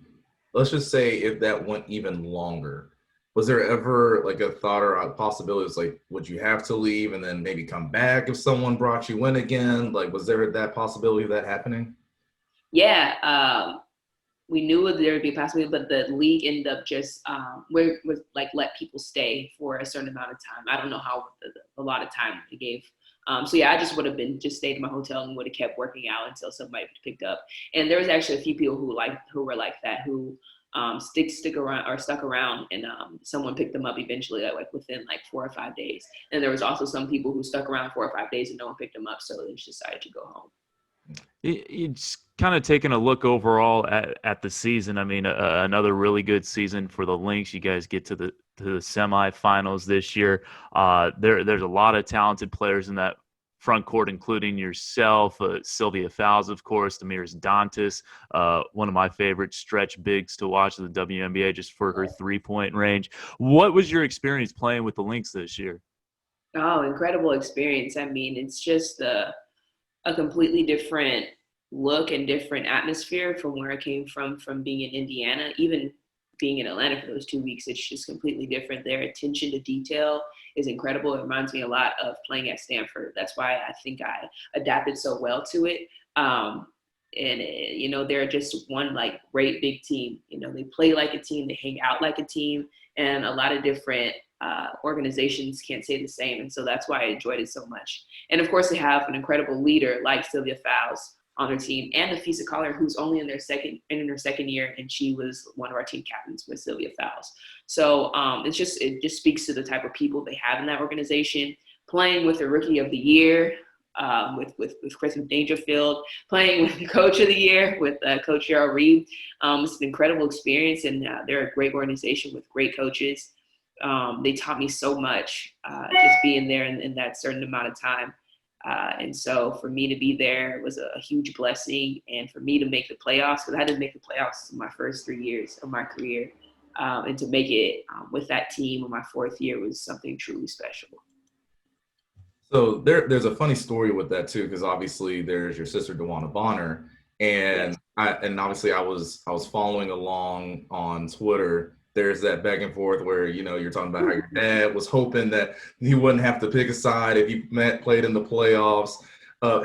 Just talk about that atmosphere, and having there's a set of sisters playing in the WNBA. Obviously, like you say, your dad's a coach. Like, how is that chemistry and just how that relationship is between the three of you? Yeah, it's super fun. I mean, I'm a part of a huge basketball family. Like I said, my dad's the women's basketball coach. My sister plays in the league. My two younger brothers play, and then we think our baby sister's going to play too. So it's great to be a part of a big basketball family. And I had never beat my sister all the way, like in my first 3 years playing. I never beat her, so I was really hungry for it. I knew she was playing on a new team, and her team wasn't as good. I mean, even though they ended up making it to the semifinals, her team wasn't that. They were like 0-4, I think, or 0-5 when we had played them. So I was doing a little trash talking because my second year with Indiana, I was in the same position. We lost our first 10 games of the season. So I had been there, I just wanted to rub it in a little bit, because finally she was a sister that was losing all the games and, had to go through the ups and downs of the season. So I was really rubbing it in. So we were doing a lot of trash talking between each other and my dad. And to be able to have my sister in the bubble was an incredible experience, because we didn't grow up with each other. My sister grew up in Alabama. I grew up in California. So for us to be able to come back again together and get closer through this moment was something truly special. And of course, every time I saw her, we had do a little trash talking, especially before that big game. So when the game came up, I told all my coaches, told my team, I said, guys, I'd never beat my sister, and this will be an incredible time to do it. So I need everybody to really step it up for me because I really need this win. Ended up winning. We pulled it out by like 10 or something like that. And she said, you finally got me. So I'm like 1-6. she's winning the series, but it's all right. I won that battle, and I'm coming for the war. Hey, you're on a winning streak. It's all that matters. That's right. Exactly. You mentioned you didn't grow up with DeWanna, but I'm curious, out of the three of you, your dad and DeWanna, how much of your game did you take from your dad, and how much did you learn from watching DeWanna? Yeah. And how would you say you incorporate certain aspects of their game into yours? Yeah, it's crazy because I'm the only post player in my family. The rest of my family are guards. My dad, my brother, my sister are all guards. And my dad finds it fascinating that I am a post player. He's like, the rest of my kids gravitated to playing guard. He's like, for some reason, you gravitated to the post. And so he was like, it's all right. I'll work with that. And so a lot of my game was just being taught by my dad, majority of it. And as my sister began to play more and more, I try to, resemble some of the things that she has in her game. Especially I think probably the biggest thing I take away from her game is just her energy and her passion. The skill I kind of got more from my dad, just because my sister is a guard, and it's hard for me to try to gain some of the skills she has, especially type of player that she is and her body type. But yeah, her energy and passion are just unmatched. And every time I watch her, I just get so hyped. And I think that's the biggest thing I took from her. She's just an amazing player. The way that she gets the crowd going, her teammates going, is something that I really try to match. But I tried to do that at all levels when I was in high school. college and now in the league. And so, if anything, yeah, her passion is just something special that I always try to resemble in my game. Well, one thing's for sure is two people that have called some of your games at Stanford. You definitely brought the energy and intensity every single time you were on the floor. But even talking about your time at Stanford, because there was a point where you did start stretching out towards the 3-point line more. Was that something that you always wanted to be progressive wise, or was that something that DeWanna potentially influenced? Yeah, for sure. Because my sister is known for knocking down some pretty deep threes. And so that's something that I always wanted to add to my game. I shot a lot of threes in high school, and then as I was in college, I went back more into the post, and it's something that I had to grow more in my game and grow. And Coach Shar had to trust me, to shoot threes. And so that finally came my senior year. And so, yeah, when I started to do that, my game really just grew. I felt like I was more dynamic in my game. And I think that, my sister definitely saw that too. I remember at one point you were tweeting about DeWanna in the regular season this year, and you said I don't remember exactly what it was, but you said something like, "Oh, this DeWanna Bonner is a really good player," and Yeah. people were like, they were like, "You don't know who DeWanna Bonner is?" Yeah. Like, they didn't realize that she was your sister. In on me. Like, do you feel like people still don't know that you guys are related? Yeah, a lot of people don't know. I mean, some of my teammates didn't even know. Like, they didn't know until halfway until I was there with them. They're like, "DeWanna's your sister?" I'm like, "Yeah." Most of the league doesn't know that we're sisters. All the coaches know, but most of the league, most fans don't know that we're sisters because our last names are different. And we kind of don't look too much alike, especially our body types. My sister is 6'5" and super slim, and I'm 6'2" and have a little bit more meat on my bones. So a lot of people don't know, but that's okay. I'm here to remind them. She's here to remind them. Eventually they'll find out, but until then, people are just going to keep going in on me as I praise my sister. I love it. So we'll switch gears a little bit here and talk about the social justice aspect of the Wubble. Again, as Kevin and I have always said, and we'll continue to shout out the WNBA because they have been the forefront of social justice in sports for as far back as you can think. And so obviously there was an even bigger emphasis on it in the Wubble. Breonna Taylor, so many other injustices against Black women and Black people in general when it comes to police brutality and other racial and social injustices in this country. How did it feel to be a part of that and know that you're backed by a league that will allow you to speak your mind so freely about certain problems in this country like that? Man, it's incredibly special to be a part of this league because we do so many special things, and the leaders that help us get to that, especially Neko Nweke, Legion Clarendon, just incredible leaders that push us to be great and to remind others of the social justice that we're trying to push, which is racial equality. Reminding people that Black lives matter, but not only Black lives, specifically Black women matter.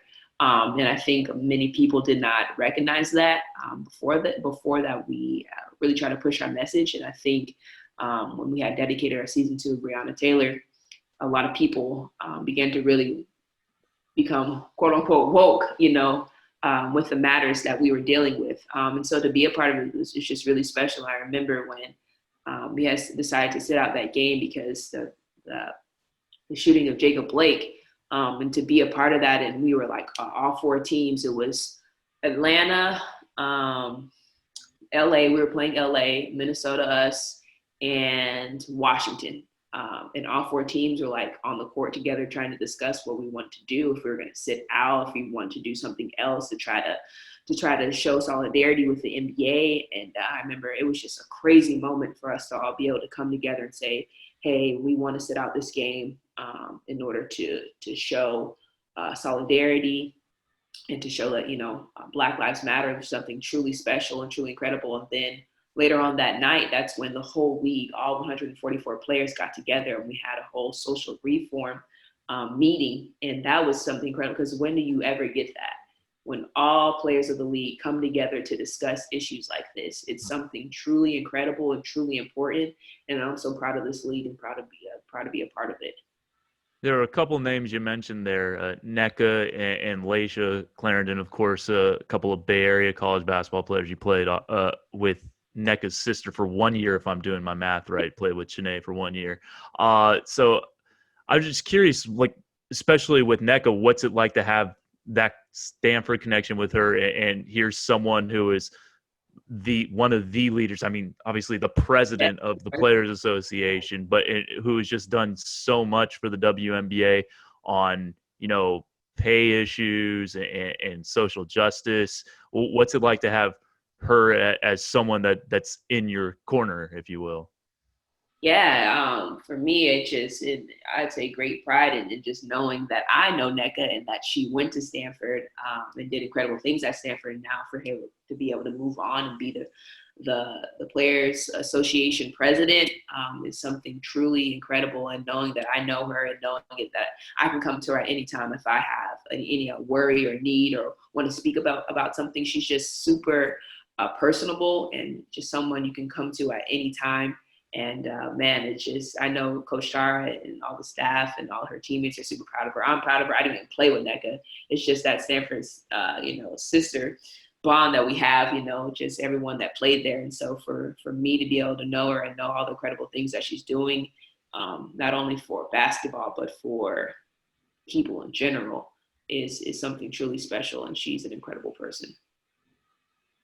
Yeah, and so I think it's interesting because I feel like when it comes to you, you're almost a mix of both NECA and Chene, talking about the sisters, because again, like you said, NECA's been really out there and again pushing for reform, actually pushing for the league itself, being the president of the Players Association. And at the same time, you have Chene who's doing the same thing, and also is more of, I think, like you'd say just an on TV personality. And when you talk about being a personality, like here we are, here's Bird right here. If you go on her Instagram, TikTok, you name it, you're going to see dancing and different moves and singing and things like that. And where did that come from? Because that's always, as long as I've known you, that's always been who you are. You love to have fun, love to dance. Where did that come from?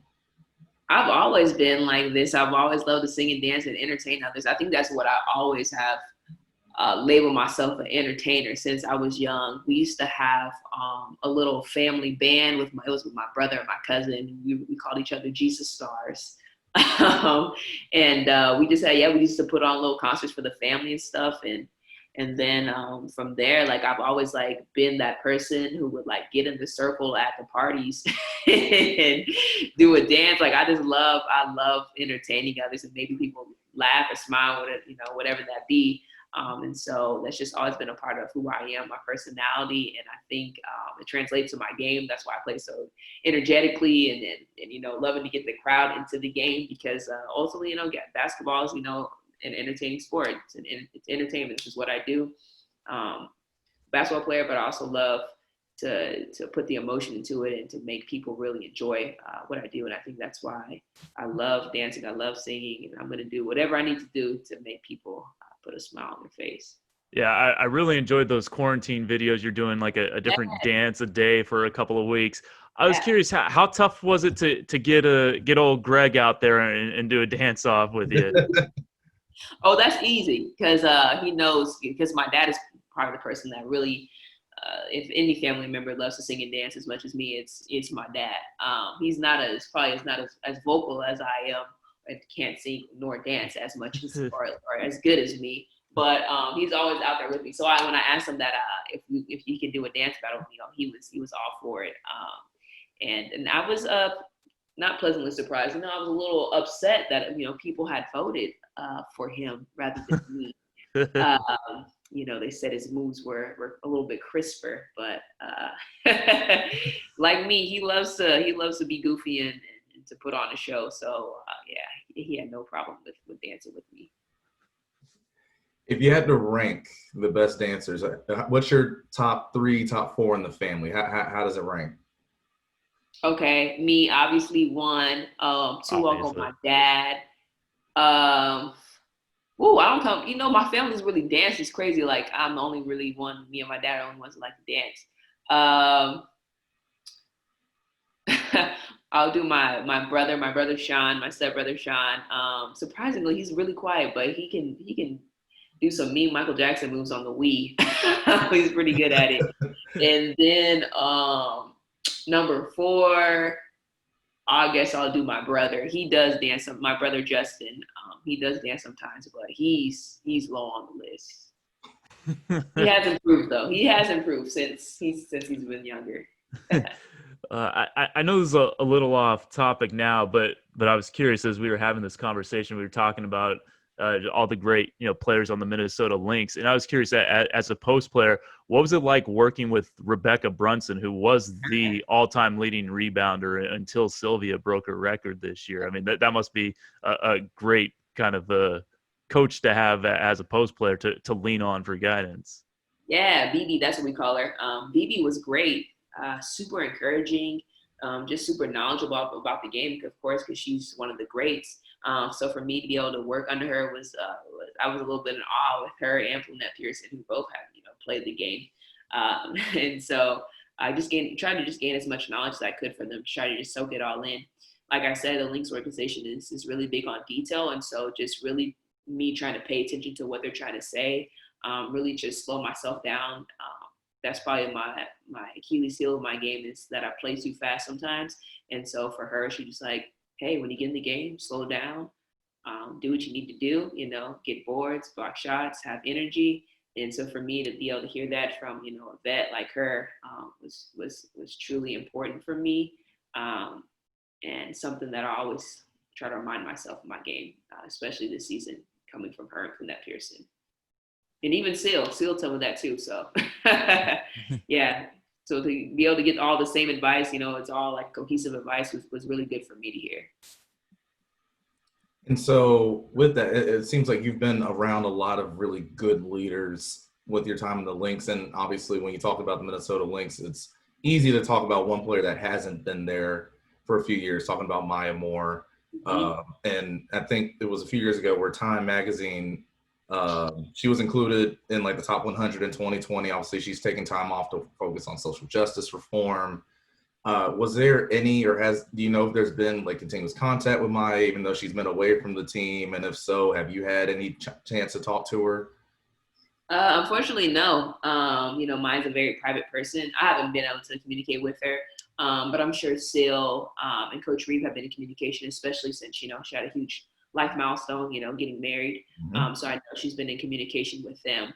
But I remember when I first guarded my rookie year, when I was back in Indiana playing her, and like in my head I was like, oh my gosh, I'm guarding Maya Moore, like, growing up watching her, and they have that Stanford UConn battle all the time. So for me to be able to be a part of the team that she's been with, and hopefully, if she, wants to continue to play, I'll be here and be able to learn from her, to be able to be her teammate. And I think that would be crazy. I'd be so hyped if Maya, was my teammate. You brought up the great Stanford UConn battles. I remember one in particular breaking I think it was their 90-game win streak in like December of 2010. How great of a game that was. I was curious, with your busy professional basketball schedule now, how much are you able to watch Stanford play? Anytime they play on like Sundays, when it's like an early game, I'll try to catch their games as much as possible. Of course, during March Madness, I'm watching every game, no matter how late it is. But yeah, I really try to watch as much games as possible. They actually have this cool little thing on YouTube. The Pac-12 has it, where overseas, people who live overseas can watch the games for free. Oh, sweet. Network. Yeah, so That's awesome. I have that connected and all set up. So anytime I can watch that, I'm tuned in, because these are my sisters for life, whether they know me or not, we're part of, sisterhood. And so to be able to be a part of this and to continue to root for them pretty much for the rest of my life, I'll do it. I love it. So yeah, I guess moving forward for next year, again, we're all hoping that to be back in, regular cities, regular arenas, hopefully with fans there. Also, we have to see what's going on with the pandemic. What is the biggest thing, I guess, team-wise, and then also individually for yourself? Once you're done in Hungary for your season overseas and getting back to the WNBA, what are the biggest things, again, like I said, individually and team-wise, you're looking forward to? Yeah. Individually, I think the biggest thing for me is looking to expand my role with the team. Coach Reeve really made it very clear for me what I needed to do. And I love that because, once you know what you need to do, you're able to execute that precisely. And so, of course, it's not always going to be perfect every game, but, you always have a goal in mind. So for me, it's just expanding my role. My role this year is to get rebounds, to be a defensive executor, block shots, and bring energy to the team. Whether that was getting putbacks or, just the little things, getting small rebounds or O boards. And so now I really want to try to expand my game, be able to knock down more of my 15-foot shot, being able to attack the basket a little bit more, being able to guard more perimeter players and, just expand my defensive range. So I think that's my biggest role individually. And as a team, hopefully, be able to get back to playing in the Target Center, because when I played in Indiana, man, that atmosphere is absolutely crazy. They almost have a sold out game every game. They just have really great basketball fans in Minnesota. So being able to play there and the fans get to know me personally, and of course to win a championship. You saw the things that we did with such a young team. And as we all continue to grow and to play together more, I think it's something truly special. And, hopefully Sil has a nice, strong, healthy season next year, and we'll be back. And so be back rocking and playing in front of all the fans and win a championship. Without knowing kind of who your coach in Hungary is and how your coach likes to play, is that stuff that you mentioned stuff that you can work on while you're in Hungary? I mean, obviously you're always going to be big time rebounder and can do all that stuff, but is that stuff within the system that your team in Hungary has that is stuff you will be able to work on in preparation for the WNBA season? Yeah, for sure. When I play out here in Hungary, I'm more of a 5. But my coach is this is my 4th year now, so he's very comfortable with me expanding my range, being able to knock down threes, being able to attack more. And so, it's definitely something I can work on out here, even though I am more of a 5 here. I can definitely expand my range and expand my skill set out here. Compare yourself from year 1 in Hungary to now year 4. Does it feel more like home? Do you know a little bit more about the culture? Do you feel more embraced and just a part of it now than you did when you first got there? Yeah, absolutely. Year 1 in Hungary, I was very uncomfortable with the culture, uncomfortable with basketball. It took me a long time to just get used to and to adapt to things. So I remember when I first walked anywhere, people were staring at me left and right. It's just and I'm pretty sure people are still staring at me, but 1, I don't care anymore. And 2, I'm just I don't even notice it anymore. Just what I'm used to. So I'm so much more comfortable with the culture. I love the food here. I love the language is hard. It's actually one of the top 5 hardest languages to learn in the world. So it's very difficult to pick up, but I know some things that can help me get by. I know my numbers and some food and some greetings, and I'm way more comfortable with the language that I ever been.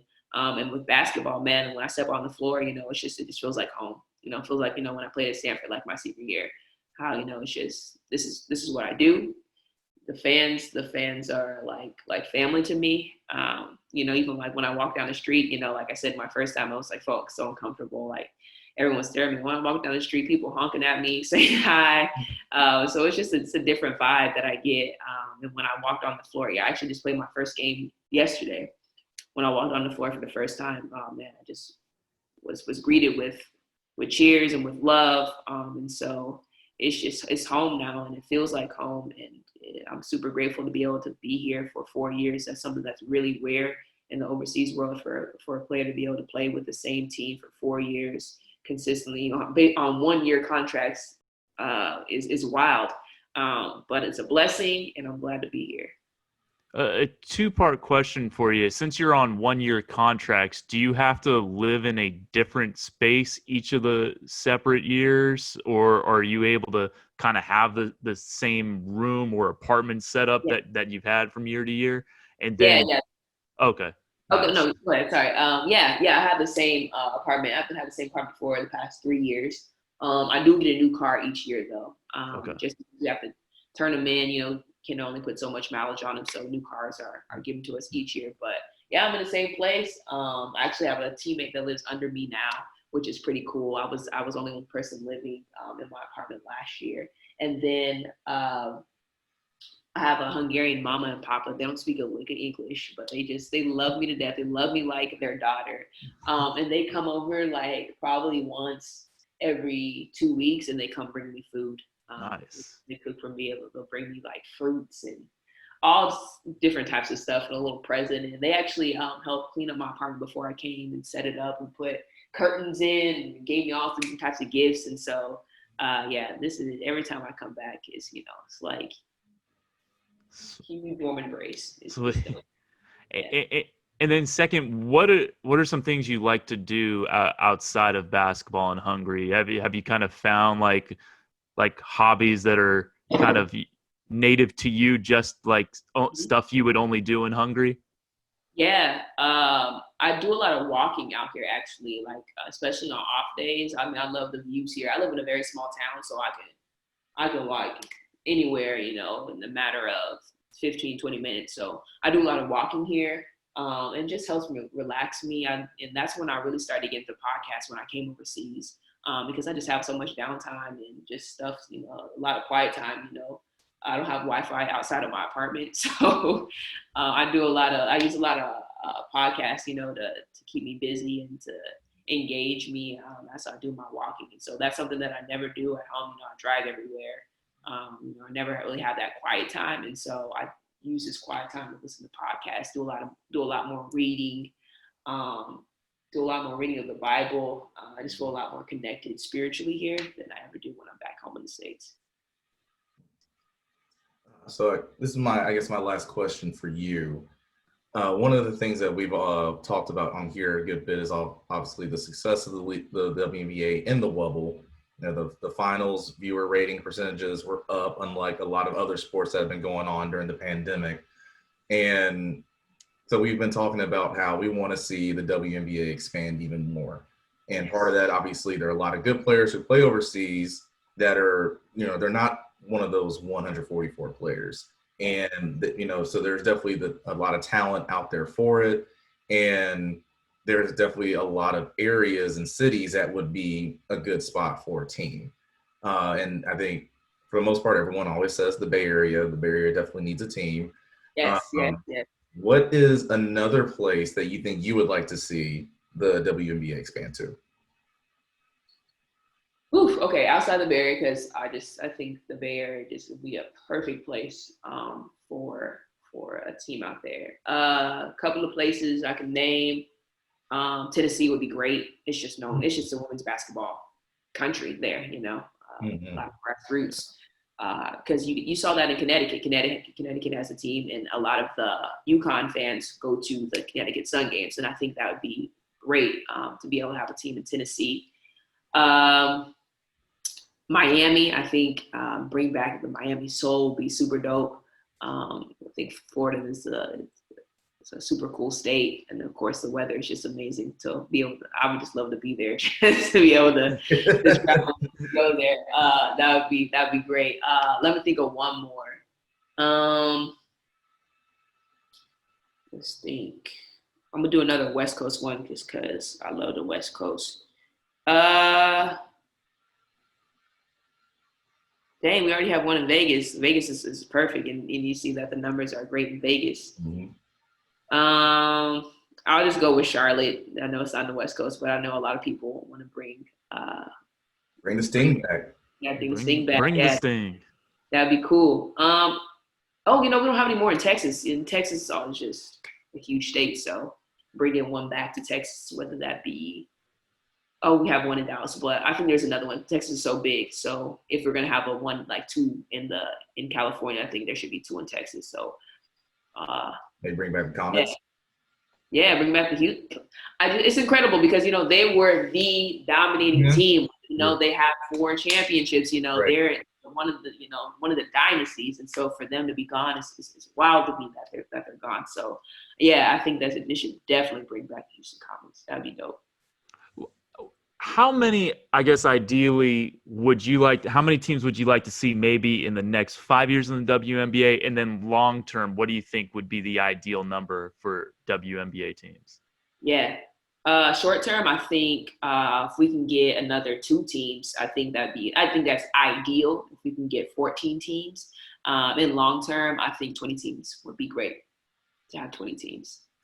Be able to travel all around the country and then the league would just be expanded. There's so many great, like you said, so many great players that play, and for them to play overseas, that don't have the opportunity to go overseas, I think would be incredible for them. And so, yeah, 20 teams would be great.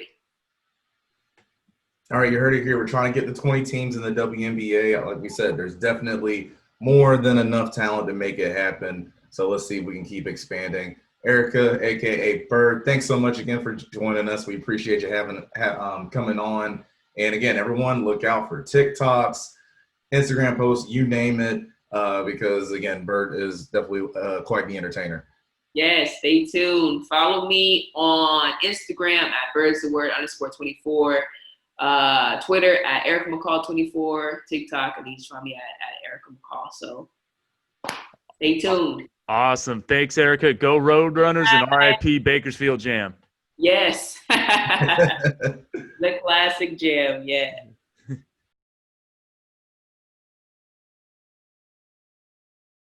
All right, everyone. Welcome back to From the A to the Bay podcast.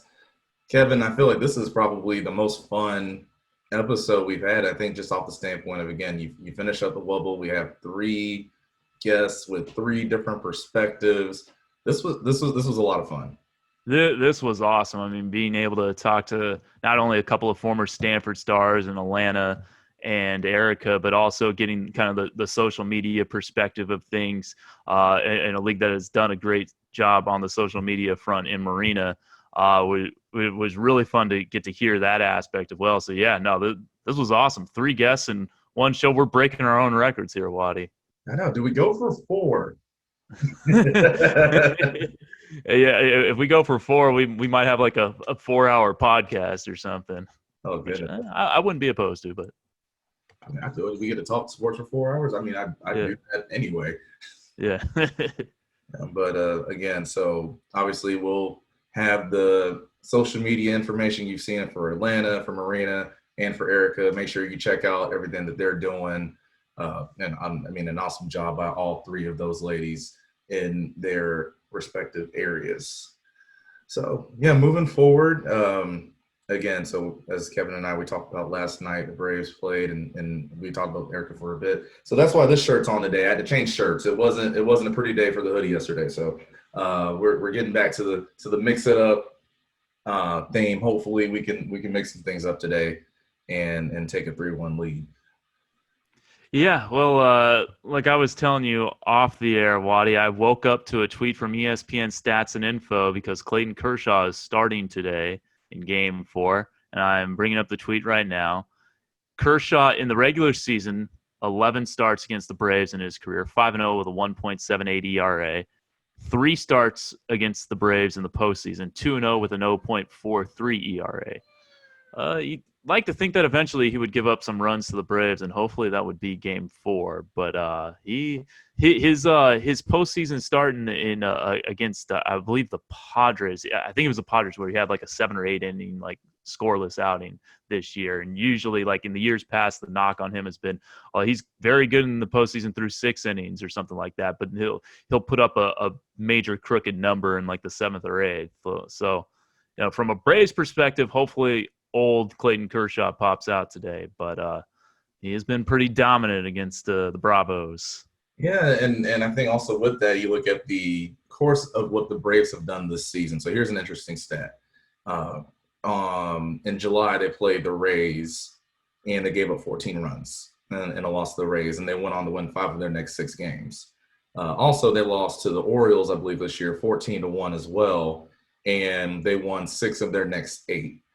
So, I think everyone was talking about after game 2 about, the Dodgers getting momentum or being angry, coming out the next game, being sharp.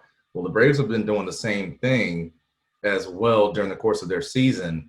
So it's going to be interesting to see how they come out to start this game. I think that, the big thing for them, if Bryce Wilson, and it doesn't even have to be a 1-2-3 inning.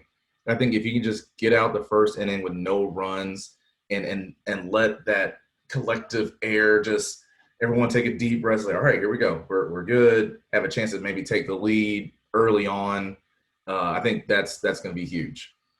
Waddy, I'm wondering, and someone who has a much better baseball mind than I is probably going to be screaming at the top of their lungs to the opposite of what I'm about to say.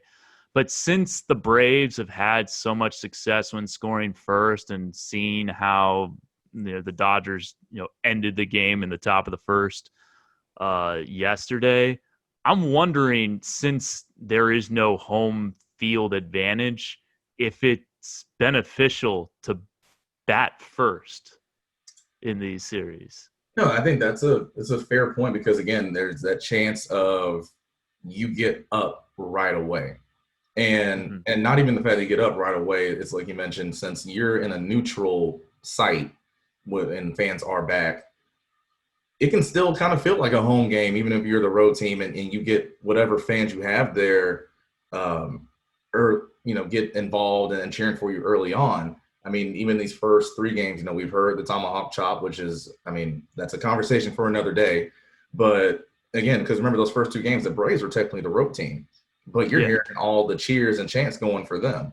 So, no, I think that it's, especially in this environment, it's definitely huge. And I think for the Braves, it's even bigger because when you are at Dodger Stadium, there's 55,000 people. That speaker system there is blaring. So it's going crazy. And so for the Braves, especially the younger team, I think with the younger pitchers, that actually helps them more than anything, I would think. Yeah, no, that's a good point. It's just something I was thinking about today, just considering how the series has gone, and especially with the Braves' success all season long, not just the regular season. With respect to scoring first, the splits there are pretty wild. You mentioned the big comebacks for the Braves, or the get backs after giving up huge numbers of runs. And you mentioned winning 6 of 8 after giving up 14 to the Orioles. Well, hey, I'll take another 6 of 8 because that means the Braves would win the World Series. They're 6 wins away from their second World Series. I could take beating the Dodgers in 5 and Rays in 6, or no, I guess they'd both be 5. Or yeah. So sign me up for that. Yeah, and so with that, I just found some of the games from that stat. So it was on July 27th. The Rays beat the Braves 14-5. That was, I think, in Tropicana too.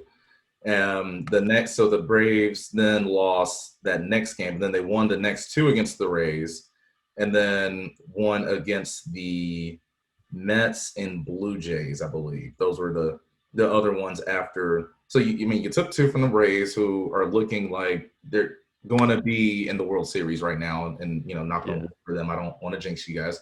But it's looking like that's going to be the case.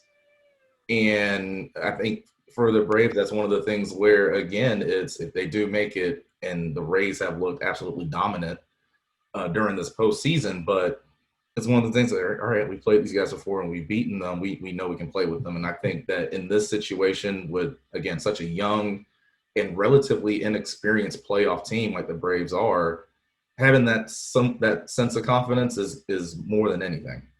Yeah, and since you mentioned the Rays, I just got to say, Tropicana Field is the most depressing stadium I've ever been in. I literally felt worse walking into that place. I just don't know how a professional baseball team plays there, and like it's just not good, Waddy. And I don't mean to be bagging on another franchise, but it's yikes, dude. Yeah. Do not go there. And we hear the same thing sometimes from the player standpoint too. Obviously, the catwalks are in play. It's easy to lose the ball on the ceiling because of the color of the ceiling, and it's one of those things too. I think I've heard a lot of people talk about the location as well. It's in St. Pete. The traffic there to get there is terrible.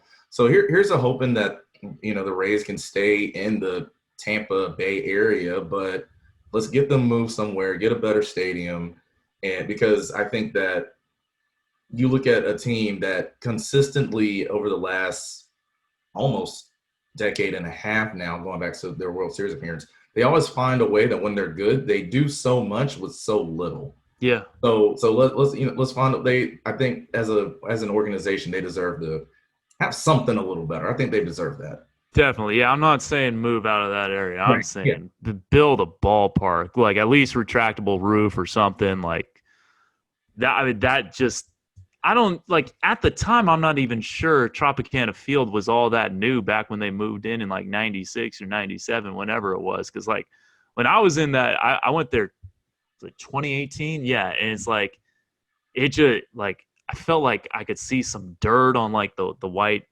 inner domed walls and stuff, and it didn't feel clean. It didn't feel new. Something's got to be done there, man.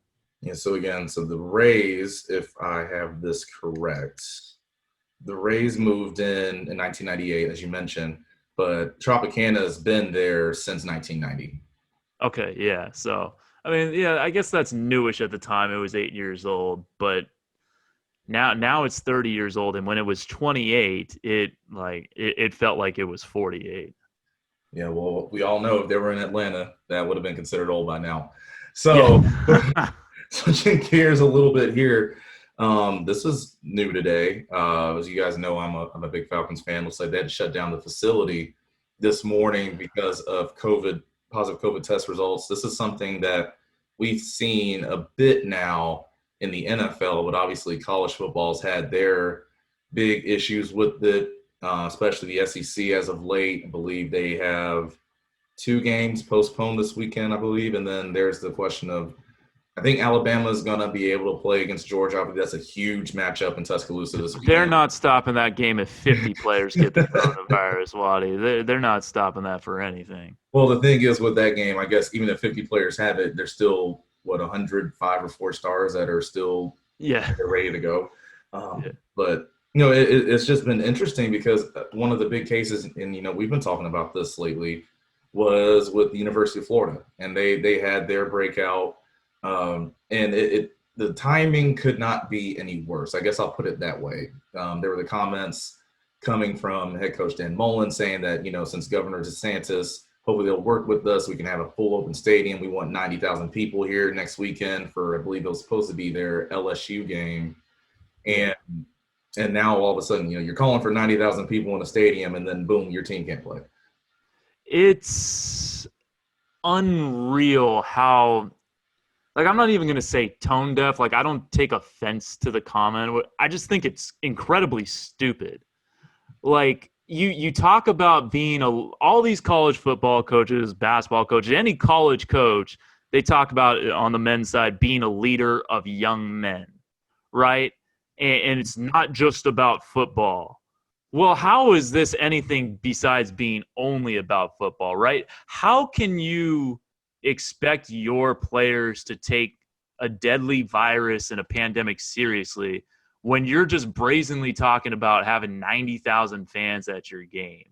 Like, I just thought like it set a horrible example, and so like it's no wonder that 19 players get the coronavirus or whatever the number is up to now, because all right, if they're getting their word from Dan Mullen, okay, like obviously he doesn't take it seriously, so why do I need to take it seriously? And if you're 18 to 22 years old, your mind's not fully developed until you're 25, you're going to be taking the example from the guy above you. And it was incredibly irresponsible, incredibly stupid. And for someone to just, blindly say, oh, well, our governor says we can have 90,000 people without doing any ounce of research into, like, Ron DeSantis, like, denies science better than anybody in our country. And as of Tuesday, I think it was when I looked this up, Florida was 4th in the country in cases per 100,000 people. So they are doing terrible on coronavirus in that state. And so that's who you're going to be taking your, coronavirus advice from. This was the guy, Ron DeSantis, who was like rubbing his nose at New York when they said, oh, it's not, and they said we were going to be like New York. Well, it's been 8 weeks and look what's happened. And then like 3 weeks later, they're getting 15,000 cases per day. It's Dan Mullen's got to be better than that. There's no way around it. There's no excuse. He said, oh, I'm sorry if I offended anyone with that. Like, he walked his comments back. I think it was Wednesday. I'm sorry if I offended one. It's not about offending people. It's about not having people die and not being an idiot. So two things with that for me. So first and foremost, can we stop, and this isn't just to Dan Mullen, this is everybody. Can we stop thinking that saying sorry if I offended anyone is an apology? Oh yeah, it gets on my nerves when I see that, because then you're saying, oh, I'm not sorry that I said it.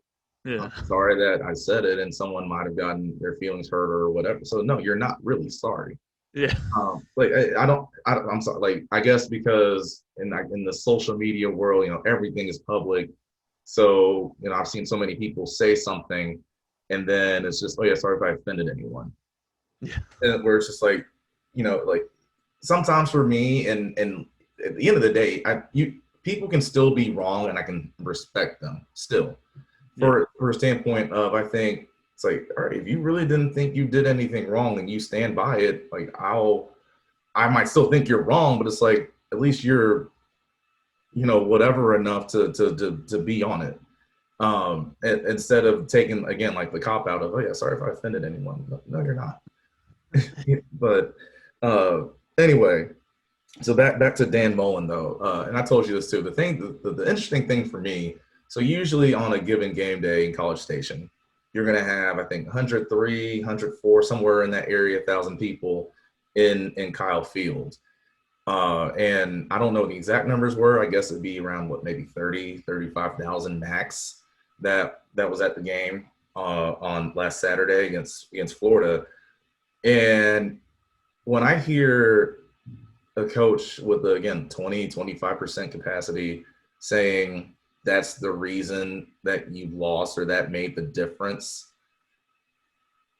that just threw me off so much. And again, I understand that depending where you are, state by state, city by city, the regulations for how much people you can have at a game, it's different, it varies. But if the thing is, you're going to be, especially in the SEC, where you have, I think there's 3 or 4 stadiums that hold 100,000 plus. Then there's Florida and Georgia, they have 90,000 plus.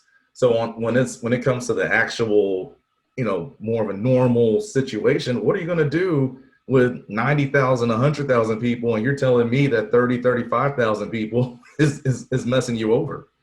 Yeah, that's a great point, Waddy. And I just looked this up. The official attendance from the box score, 24,709 at that game. So, I mean, even worse for Dan Mullen there, right? Like, you're going to let under 25,000 people in, like, you're going to pin a loss on a crowd of under, basically 25% capacity crowd. And maybe that's not exactly what it meant, but that's exactly what it sounded like when he was making that point. And dude, like, what happened to the whole, like, we don't make excuses, we just, we move forward and stuff. And it was just weird to me that would be, that would be his point to make, that, the crowd played such a huge role in us losing the game. And in any other year, you would never hear a coach say that. Well, and again, I think that's like the crazy thing for me about it. Again, like I said, especially in that conference where you have, I think, there's Tennessee, there's LSU, there's Alabama. They're all 100,000 plus. And then again, like I said, Georgia's 90,000 plus. Florida's right in that area. I think South Carolina's in the 80s. Where you have all these stadiums that are very, very loud. Like I've been to a good bit of them. They're very loud. Awesome places to watch college football games. But can be a nightmare if you're a visiting team. So now we're talking about 25,000 people. Yeah. You know, like I don't know about that one. And Dan Mullen's been around that conference for a Exactly. long time. For a while. I mean, he resuscitated Stark Vegas. I mean, like he's been there for a minute. He knows what SEC crowds are all about. Exactly. And then 25,000 apparently put the heebie-jeebies in him. Oh my goodness. Well, I mean, so we'll see what happens there. I think the game's already been postponed to a different date. And again, I'd be remiss to say everyone that has contacted it, we're hoping for speedy and the best recovery possible. We've said this before too. I know as media members, a lot of people think that we want a season to go wrong. No, we don't want to see people get sick. I would, in this case, because I know we've both had our concerns, and Kevin, I don't mean to speak for you here, but I would gladly say I was wrong. Nobody got cases, and the season went by just fine. I would love to be wrong about that. I want to see football played. You want to see football played. But we just want to make sure that everybody's as safe as possible. Yeah, it just when I think about the SEC and this year, you know, the reduction of games, not playing a full 12-game schedule, like I don't think it had anything to do with anything else besides money, right? Because if you're not going to have like a full crowd, then why are you going to pay Coastal Carolina $1 million to come play in your building on November 26th, no less, like they do every freaking year the week before a rivalry game? But it's like, all right, so the reason they didn't shorten their schedule this year wasn't because of like coronavirus concerns. I don't think. I mean, I haven't read the official, but it only like makes sense from a financial standpoint for them as to, all right, well, we can't make that money if we're only at 10 to 20% capacity in our crowd. So we're not going to have as many of those little sisters of the poor games. And I don't remember the exact SEC schedules, but like I'm looking at the Texas A&M schedule right now. And yeah, I mean, it is a full SEC schedule. So like those, you know, games against Big South FCS opponents aren't on there because they aren't going to be making a buck off those teams this year because, you know, you're not going to be able to fill up the stands like you normally would. And it's just like in the SEC the whole time, and not to rag on the SEC, but it just felt like they just kept plowing through like there was no such thing as COVID-19. Like they never talked about delaying the season at all, or there were never any talks about maybe we should wait until the spring. It's like, we're going to push this full through. We need our football, yada, yada, yada. And here we are. Games are getting postponed left and right. It's like we could have seen this coming, but we decided to not believe in a virus that has infected 8 million Americans and killed more than 217,000 at this point. Yeah, and so and the big point going forward, it'll be interesting because I think the Big Ten starts next week, if I'm not mistaken. Yeah, the 23rd. Right, so they start next week, and then 2 weeks after the Pac-12 is going to start, and then you also have, you know, there's the MAC, Mountain West, there's everyone else that's going to get started too. So it's going to be interesting to compare and contrast, you know, the amount or percentage of positive test rates, how many games have to get pushed, moved here, moved there between the different approaches towards this. You know, I think that you and I, we've been very complimentary of all the conferences that decided that, you know, they're going to wait. We can go back and forth on, is it smart to play football? Is there a way to do it? And again, you know, like I've always said, if you're going to do it, I think everyone that waited has taken the right approach to it. At least that's what it seems so far. And again, we'll see what happens when they get started. Those leagues get started, but it seems like they've gone about it the right way, at least up to this point. Yeah, like at least they put some forethought into this and realized that, hey, this is dangerous. let's think about it. And I know that you can't put these people in bubbles like you do in the W and the NBA, the NHL, and that kind of stuff. Like that's not feasible with the number of players. These aren't professional athletes, so on and so forth. I mean, that's another conversation for another time. I think we'd both like to see them get their guap, but it's just I think taking the extra 6 weeks or whatever it turns out to be for the assorted conferences just to get some plans and play. Like, how much have we heard about the SEC and daily testing and like working up partnerships with stuff? Like, I did read the article on Alabama, like from ESPN. Like, I'm not saying they're not taking their stuff seriously, because obviously they are at Alabama in these schools, but it just seemed like it was, we're playing football first and we're going to figure out safety regulations second. Whereas these other conferences, I feel like, and I'll lump the Big 12 in that too, because they got started right away. And, I saw some of those crowds at Kansas State and Iowa State, or at Kansas State week 1, to see a loss to Arkansas State. But it just seems like these other conferences are, respecting the science a little bit more. And one thing I can guarantee, Waddy, is that despite all this, and no matter how many game cancellations, postponements there are, we are going to get 2 SEC teams in the college football playoff this year. Somehow one from the Big 12 is going to get in, and Clemson, and the Big 10 and Pac-12 might as well have just not played this year. Yeah, I mean, we'll see how it goes, because I think in an article I was reading yesterday, I can't remember the exact wording, so don't quote me on this, but I believe it said Alabama was one of the only teams that does daily testing. So that would go to show you, and I guess the question then is, okay, if they're one of the ones that does, how many teams don't? Yeah. And again, look at certain COVID outbreaks by team, even in that regard. But again, so we'll see ongoing situation in Tuscaloosa. Coach Saban, hoping for your quick and speedy recovery. Seems like he was coaching over Zoom. So, I'm hoping that connection didn't go out at any time, because he would definitely – Coach Saban's a guy, he will call Zoom and cuss everybody out there if he goes out. So, but again, prayers for a speedy recovery for him. For sure. So before we wrap up here, Kevin, if you guys watched the last episode, had a question for me about the water issue that we have, or the hydration issue that we have going on in football. And so he says he has another question for me today. So, Kevin, the floor is yours. Okay, so this one, I'm going to incriminate myself here a little bit. And you feel free to incriminate yourself or not, but it has to do with gear. Okay. How often, or did you at all, trade gear with players from other teams? Because I definitely took shorts.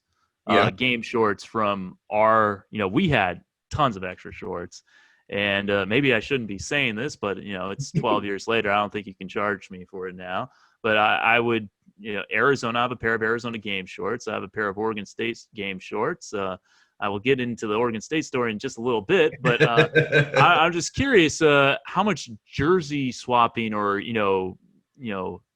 gear exchange was there? Oh, that's a good question. I mean, I never did. One thing I've done, though, after the fact of college, is wherever I went in the NFL, I kept those shorts. Okay. So that was kind of my, memory. So I have some Falcon shorts, Raiders shorts, and Cardinal shorts. But yeah, I mean, the thing is, like, I'm not, and I have a lot of friends that have played in a lot of different places, but I wasn't going to have any Oregon gear. I'm not going to wear that unless I lose a bet. I'm not going to wear any USC gear unless I lose a bet. Love you guys, but as a Stanford guy, I'm just not going to do it. I mean, I do have some Georgia stuff now, but I got that when I went down on a trip there. But yeah, I never really switched or traded gear with anybody. Would other guys on the team do that? Or I mean, I know from the basketball perspective, I don't think like any of our players like traded gear. Maybe this was just a manager thing, because like there was like an underground market of like, we would text managers and like we would try to work out a deal and stuff. Like, hey, you bring in extra gear when you come here. All right, we can. All right, let's arrange something. Interesting. Yeah. I mean, I would be willing to bet that if there was a sibling aspect to it, that could happen. For example, it wouldn't surprise me to see Christian McCaffrey with Michigan gear, Okay. or maybe even Duke gear, because remember his older brother Max played at Duke. So I could see that, and then obviously they would have Stanford gear in return. But in terms of just in general with friends, I didn't really see that or hear much of it. Okay.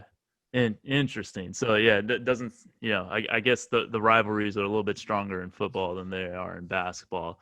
Here's my Oregon State story. Yeah, So I didn't get a chance to go on a trip to Oregon my senior year, but I told the managers who went, Chris Ebersol and Anthony Clark, I'm like, I need a pair of these orange Oregon State game shorts. That's what I want. And like I made sure we packed extra ones to do an exchange with them. And like I had set it up with like their manager, like one of the managers at Oregon State. I'm like, all right, hey, if we're gonna do a game shorts exchange, and like I don't know, like I'm not sure like how pissed our coaches would have been or whatever if they had found out. But so like they come back from the trip on a Sunday morning. We lost to 0-14 Oregon the night before. It was just like a disaster of a trip. This is my senior year when we go to the freaking CBI. This is a year after going to the Sweet 16. Like this year just sucks.